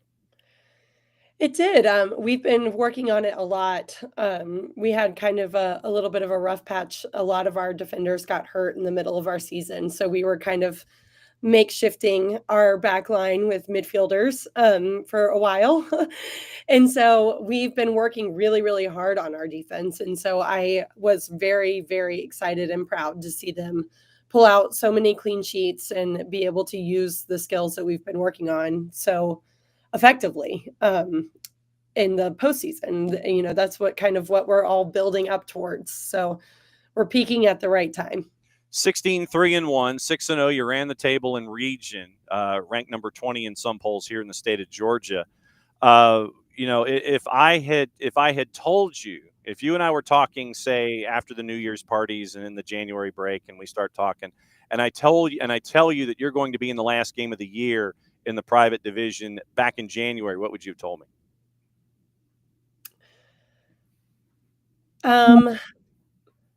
I'm trying to find a way to say this. Like, I always believe in my team. Yeah. I think every single season we are capable of reaching that game. So like, I wouldn't necessarily be surprised, but I'd be excited, very excited. Every year, you never know what's going to happen. You never know what kind of, problems you may run into or snags that you may hit. So this season we've had kind of, more bumps in the road than we did last season. And so, I'm just, always harping on my girls. You just got to push through and find a way to win. That is the hallmark of a great team, is a team that can push through some of those bumps in the road and find a way to win. So I think from a culture perspective, I would say that I would not be necessarily surprised because of our ability to show grit and all of those things. Now, I don't say that to mean like I think I'm not trying to be cocky. Yeah. Is what I'm trying to say. No doubt. So time to brag on your players a little bit because of all of this, because of all of the shape shifting that you've had to do for folks who wander into Duluth and see what's going on tomorrow afternoon at 5. Who are they going to naturally gravitate toward in this matchup against GAC? We have so many strong players this year because we have a very strong senior class. We have 4 girls going to play in college out of our senior class. And so we are, those girls really catch your eye when you're out on the field, looking out on the field, one of which who's kind of rides more under the radar, but is the bedrock of our team, is Mary Parrish Green. She is our center back, and she is just very important to our success. She is an amazing player, but she's also just one of those players that gives the other players around her lots of confidence. She is one that we are very excited to have back with us. She was battling an injury kind of through the middle of our season, so we're excited to see her back out on the field. Mary Camp Newton up top has a lot of firepower, and so she's also one that will catch the eye. Who are the four, and where are they going next month? So Mary Camp Newton, she's going to University of Washington to play. Ridley Newton, they're two of three triplets. Ridley is going to Wash U to play. Okay. And then Mary Parrish is playing at WNL, and Caitlin Nixon, who is another one of our center midfielders, she is playing at Furman next year. Okay, so you've got UW, you've got Wash U, you've got Washington Lee. Yes. Okay, I'm like, wait a second here. What is this with Lovett and Washington? It's brought. And we were laughing so hard when Mary Camp and Ridley ended up at, University of Washington and Wash U. We were like, come on. And then you end up with a Washington Lee by the time you're done. Exactly. Yeah.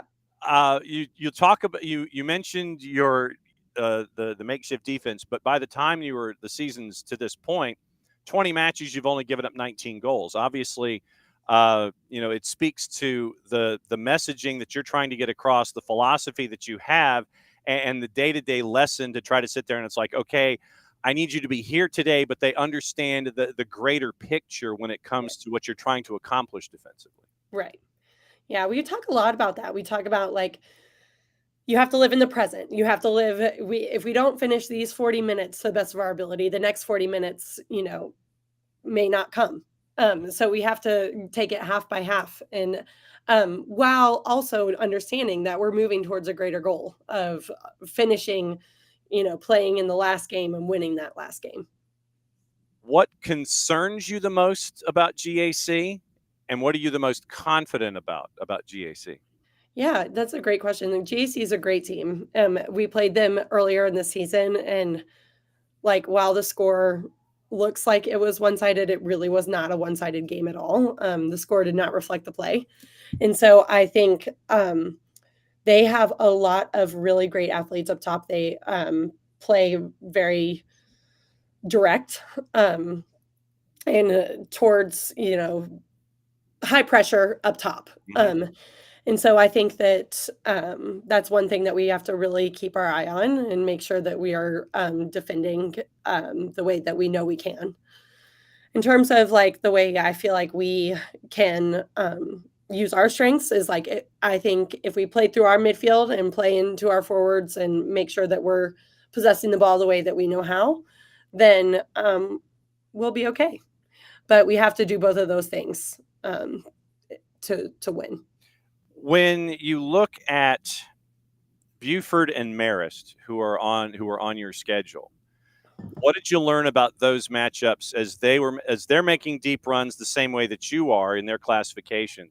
What did you learn about yourself in those matches that helped you at those particular points of the year? Because the Buford match was your second match of the year, and then you run off a bunch of wins until you end up having to play two matches in 3 days, one with GAC, the other with Cambridge, and then you run off another group of wins, and then you go to Marist, and it was the standard challenge that is there at Marist when you're going up against them. What did you learn in those matchups against the teams that are making as deep a run as you are? Yeah. So Buford was an amazing game for us. We lost in PKs, but at that point you're sort of we did what we could do. It's the second game of the season. And so in that game, it was really the lesson we learned was we can compete with anyone. We are ready to compete with anyone. Buford is a team that I scheduled for us in a way of I really hope that they can give us the challenge that we need to kind of expose our flaws and whatnot. And they did, but we also were able to adjust on the fly, which was a really great thing for me to see my team do so early on in the season. That gave us a lot of confidence moving into some of the other matches. The match against Marist, we learned we kind of took a break, like a mental break, with about 5 minutes left, thinking forward, like, oh, okay, we're gonna have another match end in PKs, and they scored on us, and you can't do things like that against a team like Marist. And so we learned how to stay engaged the full 80 minutes and how important it is to play to the whistle, and those kinds of things. And so those are lessons that unfortunately you have to learn in the run of play, and you cannot simulate during practice. No question. Virginia Kern's hanging out with us here for another couple of minutes, breaking down Lovett as they take on GAC at Duluth tomorrow. They are the afternoon matchup. You want your pre-dinner matchup, you go and you catch Lovett and GAC at Duluth tomorrow afternoon, and it's on NFHS Network. When it comes to this particular time of year, and you get into schedule compression, you're trying to figure out, okay, how do you manage all of that? How do you think you managed the schedule compression on your end, where it's 3 matches in a week, it's fellowship, it's Wesleyan, who was ranked number 1, team number 4 at the time, and you thumped them pretty good, and then you turn around and take on Holy Innocents. How difficult was it to manage schedule compression with the matchups that you had, and you end up being as successful as you were? Yeah, it's a really good question. Like I said, I really focus with the girls on, like, we have to live in the current present. If we try to start predicting what might happen down the line, then we'll get ahead of ourselves, and we will not be able to perform to the best of our ability. So we truly took our schedule and broke it down into like halves. Like, okay, this week we're going to play these 2 halves of soccer.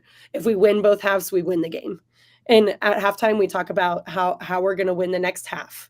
We don't even talk about, like, the previous half as much. Like, we're like, okay, that half's over, so now we have to move on to the next. And that is really how we kind of keep our girls moving forward and living in the present, rather than like, oh, we're like resting on our laurels of the last win, or thinking about what could happen down the line.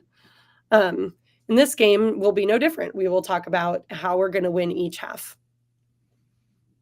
Are you leaving like after lunch to head to Gwinnett County to navigate the traffic, or how are you how are you going to navigate the traffic? Yeah, Are you like we're leaving after lunch? yeah, we're gonna have a little late lunch at Lovett, and then we're on the road. No doubt about it. I just Yeah. it's sometimes it could be take a pillow and an orthopedic blanket or something to go from one end of the planet to the other, especially during rush hour when you got to be there between 4 and 4:30 to make sure that you're at Duluth High School. Right. Once again, Lovett goes to take on GAC at Duluth tomorrow, 5 o'clock, GHSA private girls title game. Virginia Kern's the head coach of the Lovett Lions. Coach, thanks for coming in and giving everybody the 411, I think, as the kids may still say. I don't know. When it comes to your program, good luck against GAC, and it's going to be a great matchup. Thanks for dropping by the morning show. Yeah, thank you. There we go. There's Virginia Kearns, and she has given us all the intel when it comes to Lovett and GAC. At noon, we're going to do the noon show. Like I said, today just kind of evolved into a soccer is in session morning show because of all of the coach availabilities and things like that. And it's like, well, yeah, at noon I have certain things that I have to do. What about the morning? And so then we went morning show hours, and then we've ended up with, and we still have Garrett Holt from ACA who's going to join us in about 15 minutes. We've done Jason Page at Walton, Judson Hamby at Coney County. Then we had Phil West come in from Verde All to talk about Atlanta and Austin FC. Then we had Steve Hellier come in from Whitfield Academy, Connor Domaleski come in from Lake Oconee Academy, and then Coach Kearns coming in from Lovett. Like I said, Garrett Holt's going to join us from ACA coming up in about 15 minutes. And then that will give us a break before we go into the normal Soccer is in Session Playoff Daily Live, where we get to catch up with Molly McCarty from Jefferson, Frank Zamora from Johnson Gainesville, and we also get to catch up with Coach Connolly from Campbell and find out what that's going to look like. So that's where we are. So it's going to be Troy Connolly at 12:30, Frank Zamora at 12:15, Molly McCarty at noon. That's the normal Soccer is in Session Playoff Daily Live. Yeah, this being the day before the first day of the playoffs. I've got to count 1, 2, 3, 4, 5, 6, 9 coaches, and that we had the 2 that we had yesterday from Westminster and who was it? It was Westminster and was it Westminster and Levitt? Did we do both of those yesterday? So we had that matchup. So we've had 11 of the 32. Is it 32? Is it 8? Yeah, 11 of the 32 coaches we will have had on by the end of the day. Tomorrow, we'll try and catch up in a normal setting on Soccer is in Session Playoff Daily Live at Atkinson County. I think we're going to have Megan Hill from Buford on, and we're trying to have Tajay Higgins, the head coach from Sprayberry, on tomorrow to break down everything on Soccer is in Session Playoff Daily Live. We're going to look at the championship games that happened today, see if we can track down some champs, have them on the shows as we go. Just once again, your quick reminder, tomorrow in our normal show hours, it is a normal show, unless we have coaches come in and crash. There's your caveat. Tyler Pilgrim from Scarves and Spikes is going to join us at 9:15. Dylan Butler is going to join us at 10 o'clock, and then we'll have Soccer is in Session Playoff Daily Live at noon, presented by our friends at Kaiser Permanente. Reminder. The matchup with Atlanta United and Austin has been pushed back a half hour, so it's probably 9:10 Eastern time start. Abe and I will have your pre and your post from Colony Square. Mike and Jason will be in Austin at Q2. Maddie will also be there, and she is also going to be part of the unified broadcast. So it literally is going to be 19 different things going on tomorrow all at the same time. So we'll have the morning show. We're going to talk about Austin. That's why we had Phil West on today. Then we're going to have the morning show as the normal morning show. We're going to have Soccer is in Session, Playoff Daily Live at noon. Then night side, it's going to be Atlanta United after dark. Because of the 9:10 Eastern time start, probably means that the match in and of itself is not going to be over until about 11:15. And then Abe and I will be there for about another hour after that. Then we get to turn around and then come on and have Thursday morning, where Thursday morning we'll see if we can get Maddie, who might be at Bergstrom International Airport, trying to make her way back because she has to call high school matches along with the rest of us on the NFHS network. So it's me and Jason and Maddie, and Jarrett's going to be with me doing the 6A games. Justin Hanover, I think, is doing the AAA games. You're going to have Mateen Rod, who's going to be a part of it. Luke Winstel's going to be a part of it. Jessica Charman's going to be a part of it. And she has the private matchup, and so she needs the interview that we just had with Coach Kearns. Then Friday morning is the Hour of Chaos, and we'll get you ready for the weekend. So there you go. That's what we have this week. That's the rest of the week for you. Let's run through some of the headlines and find out what's going on in and around the planet and see if there is anything that can cause a rant from me. And Abby's like, good luck to all except Walton. It looks like Chelsea might be missing out on Dean Houston. And it is Real Madrid might be now the leader in the clubhouse for Dean Houston. So Real Madrid, Dean Houston, $50 million to Bournemouth. Chelsea might risk being missing out on that. Dan Ashworth looks like he might be returning to the FA following his sacking from Manchester United. And Nottingham Forest are targeting James McAtee. Oh, Liam Delap. This is what we needed to get into. I knew that there was something. I knew there was something I forgot to talk about. And it's the blankety blank friggin' owner at Nottingham Forest, who's not really the owner anymore, but he still acts like the owner. And I'm waiting for the Premier League and or the FA because might send an envelope to Evangelinus Marinakis. This is what I forgot to talk about. So Matt Hughes at The Guardian saith the following. Evangelinus Marinakis will be permitted to continue his hands-on approach to running Nottingham Forest next season despite relinquishing his shares in the club. And this was the part of the piece that we were missing. Because for those of you that missed out, we'll get into what went down. strongly criticized for storming onto the pitch to confront his manager, Nuno Espirito Santo, after the 2-2 draw with Leicester, which left them 7th in the table as they attempt to qualify for Champions League. I think they are qualified for Europe. We just don't know the where now. Olympiacos have already secured Champions League, and so he announced last month he placed his Forest shares in a so-called blind trust to ensure compliance with UEFA regulations if they also qualify. Managed by several trustees who appointed directors of the club last month, Matthew Shale, Matthew Kane, and Timothy Osborne, although Marinakis was not actually on the board in the first place. The Guardian has learned, however, that there are no conditions in the blind trust arrangement sanctioned by UEFA to restrict his attendance at matches, deny him access to any part of the stadium, or to prevent him speaking to the manager or players. A source close to Marinakis added he will continue offering opinions and guidance in a personal capacity, so he continues to be the Premier League version of Jerry Jones. The day-to-day running of Forest is in the hands of CEO Linus Suluku. 4 years was chief executive at Olympiacos, 20% shareholder Socrates Kamanakis returned to the club's board last month. Marinakis' compliance with UEFA regs, monitored by the club financial control body, although it will focus on restricting his financial rather than his emotional involvement.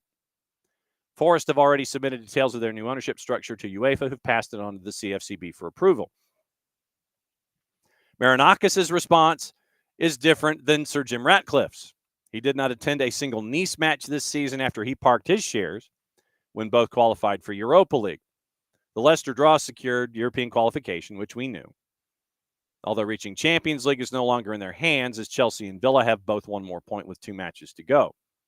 So, beyond the Marinakis, he was unhappy with Nuno on Sunday for failing to replace Taiwo Awoniyi after he collided with a post. Awoniyi could barely run for the last 10 minutes, leaving Forest short as they chased the game winner because they were out of subs and they were out of windows. So Marinakis was given a 5-game match ban by the FA earlier this season, spitting on the floor as match officials walked past him in the tunnel following a home defeat by Fulham. FA is not intending to take further disciplinary action against him following his one-man pitch invasion against Leicester. So Marinakis was mad at the substitution, and so information coming from the physio and, the thumbs-ups and things like that, trying to figure out whether or not Awoniyi could continue or not. And they wanted to try to sub him out, but they couldn't. And so Marinakis, after the match, was hot. And so he stormed onto the field. And literally, I think he was looking for the physio. And so Nuno headed him off. And Nuno was asked about it after the match, and I think Nuno handled it about as well as he possibly could.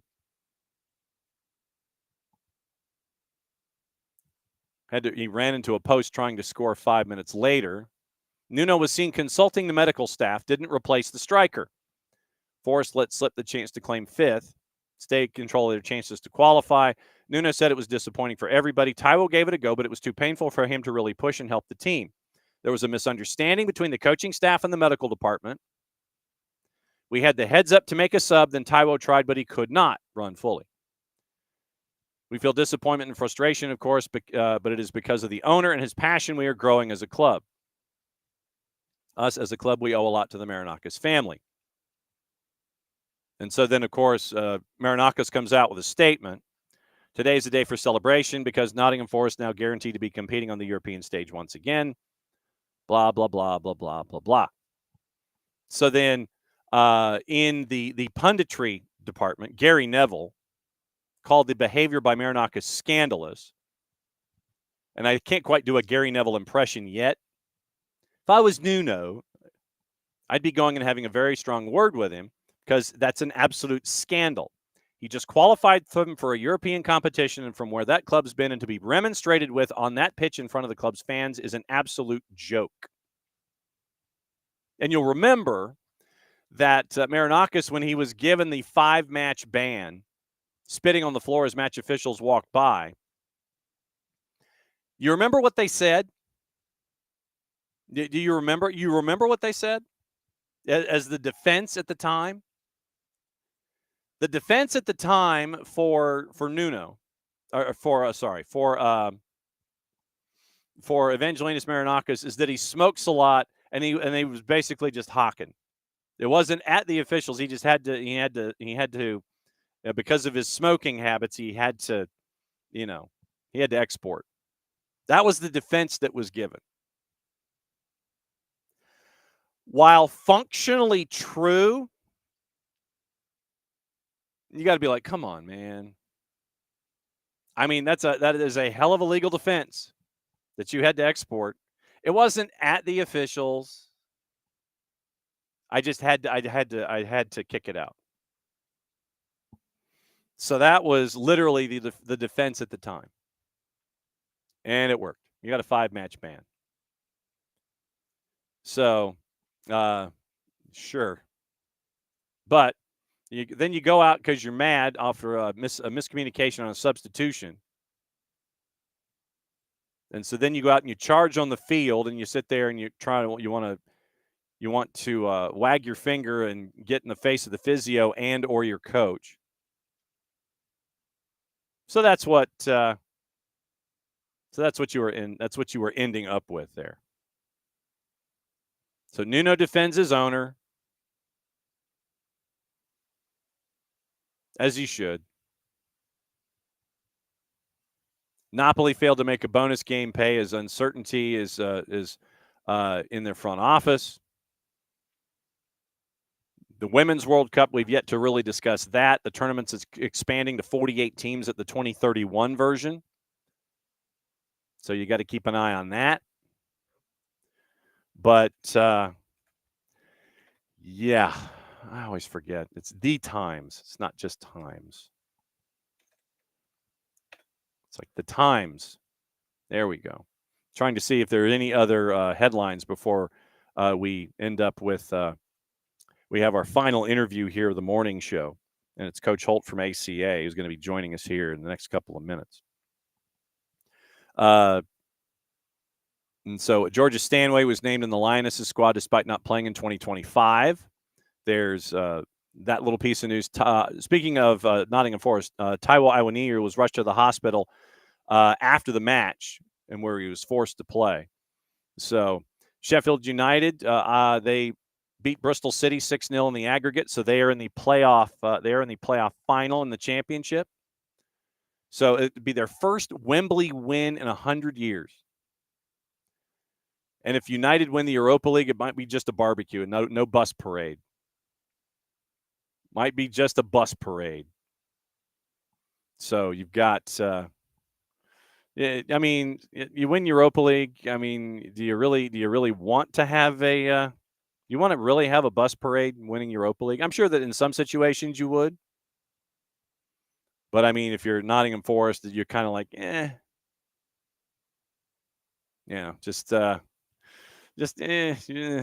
doesn't seem very. I mean, and like I said, the screaming that you heard is probably Drew Dickinson. Byron Webster, new deal at Bromley. We mentioned Tiani Reinders in Manchester City. Real Madrid are targeting a summer move for Christian Romero at Spurs. Liverpool once again having the talks to try and bring in Jeremy Frimpong.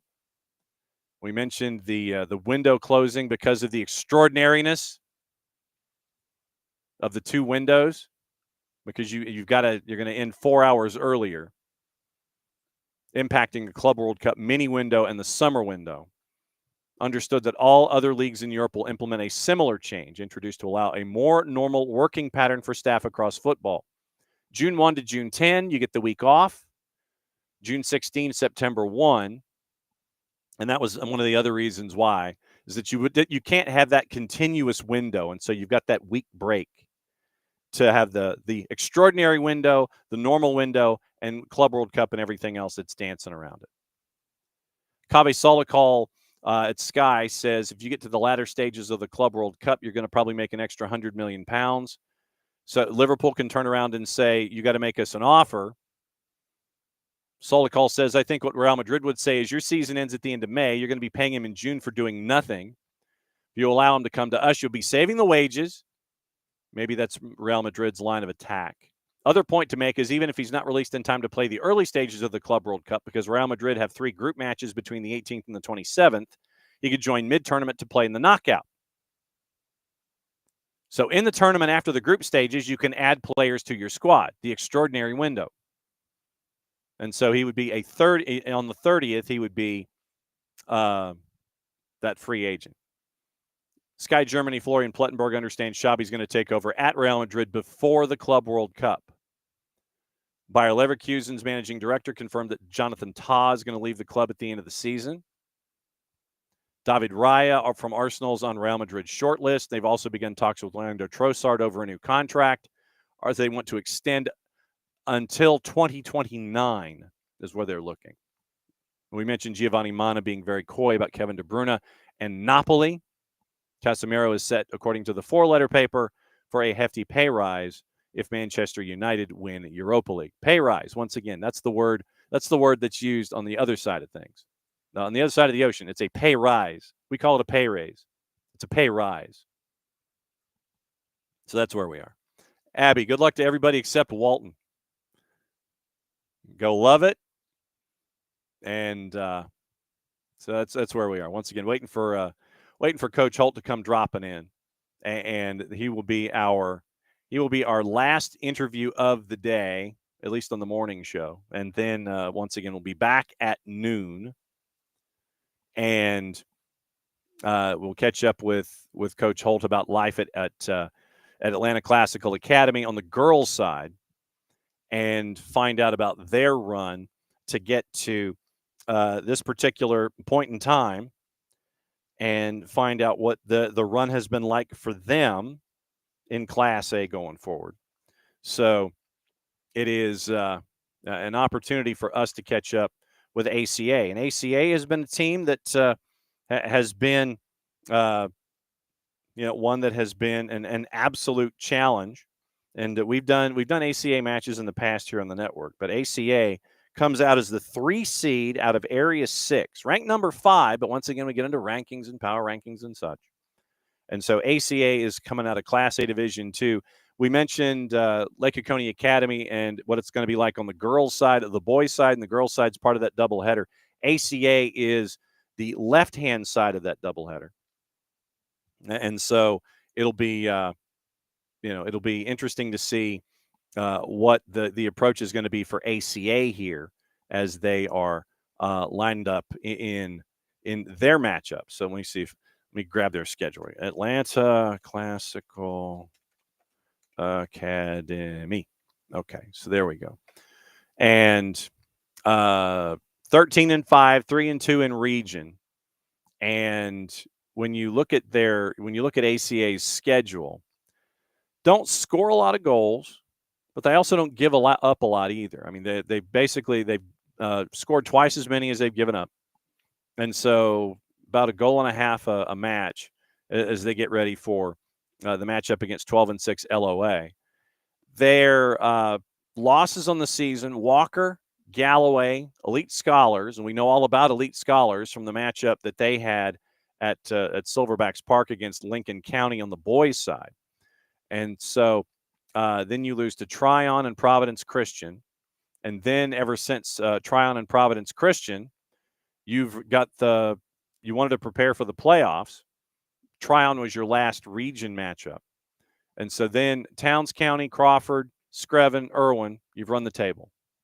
So that's where you are right now with ACA as they get ready for their postseason. So, but yeah, it's good to be able to catch up with all these coaches. And like I said, once again, coming up at noon, it'll be our normal noon show, and we will discuss everything going on at Jefferson, Johnson, Gainesville, and at Campbell. So that'll be at noon on the normal Soccer is in Session Playoff Daily Live. So we'll catch up and find out what is what the deal is and what's going on there then. So I'm trying to see if I'm missing anything, and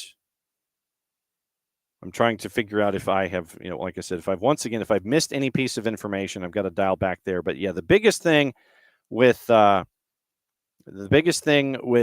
we saw involving the women's tournament is that they're now up to 48, and so they're going to be at 48 in 2031, and so the Club World Cup, Club World Cup, you've got updates there as well. And it'll be, once again, really intriguing about, once again, you have a club that it was a 3 seed and they've had to do it on the road, and they had to do it on the road. So literally, here's how ACA has had to break everything down. As a 3 seed, you had to go to Towns County. So if memory serves, that's Hiawassee. So you go to Hiawassee, you go to Roberta, you go to Sylvania, and you go to Ocilla. That's the miles that you've been putting on. That's the miles you've been putting on the on all of your transportation. And actually, now that I think about it, I got to figure this out. So before Coach Holt comes in, I want to find out just how many miles they've been putting on all of their. All right, so Atlanta Classical Academy is over on Northside Drive. So let's do this. So from Atlanta Classical, so Towns County High School in Hiawassee, add a destination. So go back to ACA. And so Atlanta Classical.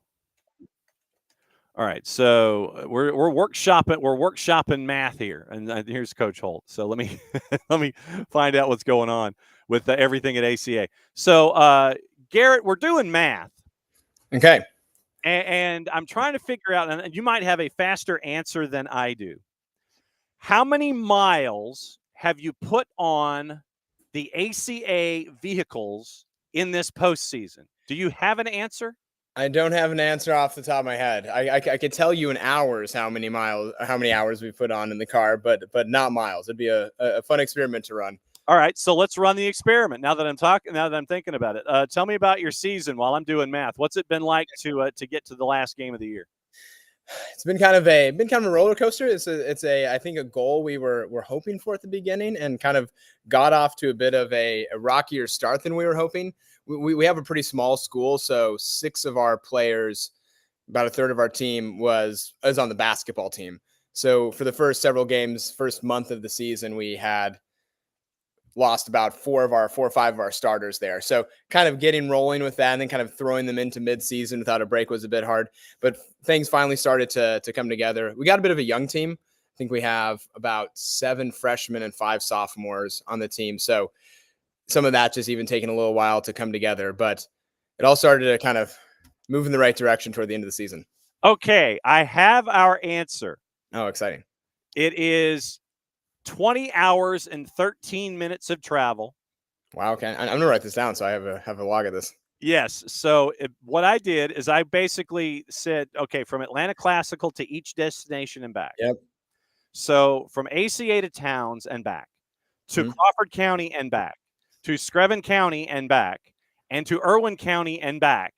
20 hours and 13 minutes of travel and 1,199 miles, which I'm fairly confident you could round up to 1,200 if you stopped for things. So we'll do that. 1,200 miles of travel in the postseason to get you to where all you have to do now is travel to Mercer, which is another 90. So it's another 180. So it will have been a 1,380 mile postseason for you and your team. Yep. We're joking that our shortest trip will be to Macon for the final.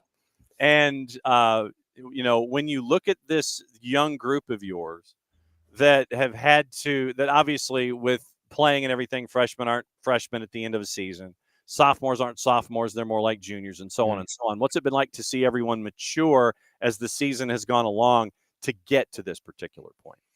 It's been great. I think a lot of them had to act a lot older than they were. I think coming in from freshman, being an 8th grader at the end of middle school and then hopping in, you think you're the top dog until you realize that whatever cut it at middle school doesn't cut it in high school, or just getting used to the size of the players, right? You're coming in as a 14-year-old playing against 18-year-olds who have been used to the physicality and level of it. So there's always that growing pain there. But it was fun to watch. Kind of, one of the things you struggle with, right? Of course, when you have just a high school program in the spring, is trying to create players who can simultaneously have a good first touch, know how to control a soccer ball, understand general soccer IQ and map onto whatever strategy you're trying to find, and trying to find the way to balance that. And I think these girls try to approach that pretty evenly. We don't want to go too hard on the technical aspect while leaving the strategy and the general IQ. If we go too hard on strategy, then that's great. But if you can't trap a ball or kick it the right direction, it doesn't mean anything. So I feel like a lot of them have really bought in pretty quickly to realize that a lot more is going to be demanded of them if they want to, they want to go far. And we have a really strong upperclassmen leadership couldn't have done it without them this year, of really bringing those girls alongside and being great mentors and captains to them. All right, so then brag on them a little bit. Who have been the stalwarts, both statistically and emotionally, for you this year? To point out to our two captains, Jane Welcher is a junior. She is our center back. She is the type of person that's not afraid to call you out in practice. She doesn't think you're giving enough, but she's just completely well beloved by the team. She does it in a way that is loving, that the girls know they care about her, or that she cares about them. She's one of our strongest players back there. I think one of the reasons we've had most of our success is she's the type of girl that whenever you do small-sided games in practice, no matter who you put on our team, she will just will her team to win and just pushing them through. And then Sally Berry is one of our seniors who is statistically I think she has 21 goals and something around 9 assists this season. And she's been someone who has been with the program for the whole time. I think she was a freshman the year after we won state, and there were a lot of high expectations on that team. Her older sister was on that team, so she knows she's played with a lot of girls who have been there. And I think I'm really happy for her that we get to come back to there, because I know that's what she's been working for the past few years, to try to get to this point. And she leads by example, and she works hard every practice. She's there all the time, and she's pulling the girls along as well.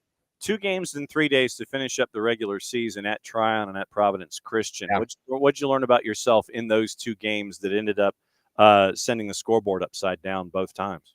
Yeah. Part of it was we had a couple girls who were out with injury. Some of our defenders had stress fractures, were out sick. So I think a lot of it was kind of wanted to end. I mean, Tryon is a heck of a team.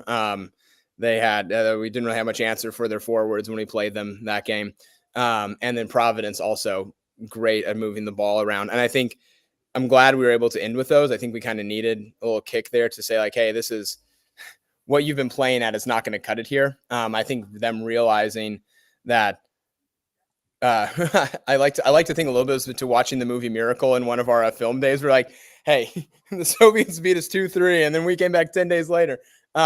But I think just them realizing, like, hey, we were just, I think they were disappointed with themselves. Like, that was a good team, but we were not in it. We were not ready for it. And again, I don't know if we changed. Again, I like to think I changed a lot of strategy practice. I didn't. I think they just kind of realized that if something's going to happen, if they want to actually see something happen in the season, they were going to have to change their mentality in the game, and they've done that.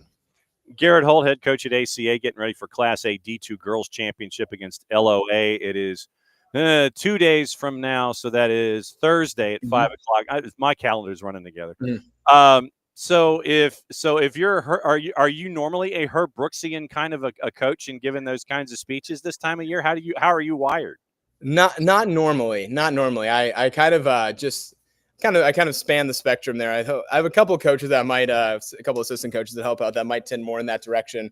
I just read actually a John Wooden's coaching book over the summer. So that's kind of in this current season where my head is for the most part. I think trying to emphasize to the girls the process. And like right now it's trying not to mention the fact of we're in a championship game and we have to win the game, but it's like, hey, you just need to win practice every day. You need to win each rep, and you go out there the game. Don't look at the scoreboard. You just need to look at yourself and figure out how to play hard there.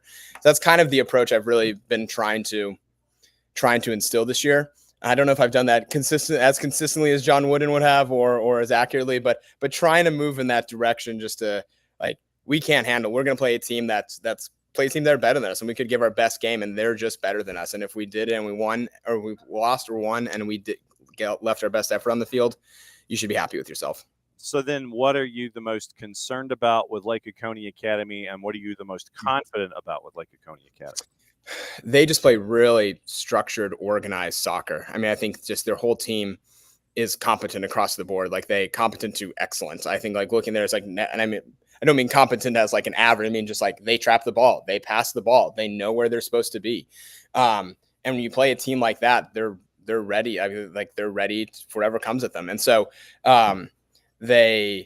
watching how their defense, just from what I've seen from the film, looks really good. They don't let a lot through. They step to the ball. They cover their space well. Offensively, they move it around the field. So, sorry, I have a class moving in right now. Hey, class, he's doing an interview. And so either way, I think one thing that we're looking forward to is hoping that just kind of playing the way we've been playing, which is aggressive soccer, pressing high, making sure we keep the ball in their half and away from their team, because when they get the ball, they know how to move it well up the field. No doubt about it. Another couple of minutes, and then they can have the classroom back in a couple of minutes. Okay. We've still got another couple of minutes here. When folks wander into Mercer for the first time and they see you in LOA, who will the fans naturally gravitate toward on your roster when it comes to this matchup with LOA? Probably Sally Berry, as I mentioned, one of our captains, who is someone who has she's kind of a physical presence. She's tall, she's fast, she's strong. And I think Nora Franklin, our goalie, has had an excellent season. She was our she had told me freshman and sophomore year that she was a goalie, and we had tried her out a little bit. I don't know if I fully believed her. I was like, oh, you play pretty well as a striker. So she was our striker for the first couple of years until junior year. We kind of had a shift halfway through it. She just kept putting in shifts the whole time, and now she's our starting keeper. So she's been excellent. All right. So is anybody going to the next level to play in your senior class? No, we don't have anybody this year. Right now, we only have 2 seniors. Okay. Our goalie and Sally. We have a couple girls coming up that I think could, if they'd be interested. And one of our girls, we actually lost a girl with a broken collarbone in the semis. So she's someone who I think could be coming up, Callie Brooks, in the next couple of years there. But and this year, no, we have, our senior Sally, she's kind of a 3-sport athlete all 4 years. So she kind of dabbles in everything, but she hasn't specialized in one. She probably could have played soccer if she focused on it there. But yeah, no one going the next level this year. Okay. Then I had a question that just completely travel. And you had to do travel with schedule compression. So it literally was, I think, 3 matches in 9 days or 3 in 10, where you're going to Roberta, Sylvania, and Osceola. Yep. What'd you learn about yourself going on the road as you get ready for your shortest road trip of the postseason? I think there's so much I found with coaching the girls team is there's a way to overanalyze and just it fills too much headspace and it leads to nerves. And so I think with a lot of those times, trying to make the road trip fun, the day of, we're not really watching any film. We're just hopping on a bus. We're talking with each other and just relaxing. And I think there's a way that my inclination is to just sit down with film, to have like strategy guides and to walk through it. But I think for them, like the girls, they want to play for each other and they're excited to play. And sometimes I think maybe if there was a shift in the season, it was maybe me giving them too many tactical tips or tactical advice that we need to do this thing or this thing, that what they needed to is they need to trap the ball past the way they're facing and make a run. And it was all in there, and just letting them know, hey, you guys embrace it, play simple, and just play what you know, and then the rest will work itself out. And as always, it's great to have you come in and Crash, and thanks for being a great part of the sport that you are here in the state of Georgia. It's ACA and LOA. It is in 2 days' time, so it's Thursday, 5 o'clock, Mercer-Macon, for your shortest road trip of the year. Garrett, thanks for coming on and bouncing between inside and outside bathrooms and everything. Thanks for being patient with us. Great to catch up with you. Good luck this weekend. Thank you. Week with the roadie. Sounds good. Thanks a lot, John. All right, there goes Garrett. And so ACA and LOA, and I give Garrett full credit. He's navigating multiple classrooms. You saw that he went outside. He went outside to finish the interview. That's like dedication of like the highest order. He gets booted from a classroom. He gathers his laptop and he wanders outside. I was shocked he didn't have a studio audience by the time he was done. with everybody that was there. And so Garrett's heading to class, and that's going to do it for the morning show. We'll be back in 40 minutes to do Soccer is in Session Playoff Daily Live, presented by our friends at Kaiser Permanente.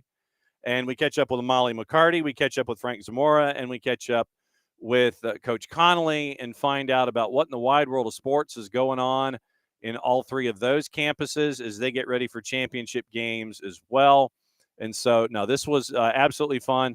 So once again, Troy Connolly from Campbell, Frank Zamora from Johnson Gainesville, Molly McCarty at Jefferson. That starts at noon.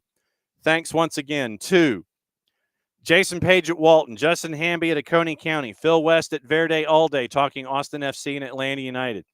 Coach Hellier at Whitfield Academy, Connor Domaleski at LOA, Coach Kearns at Lovett, Garrett Holt at ACA.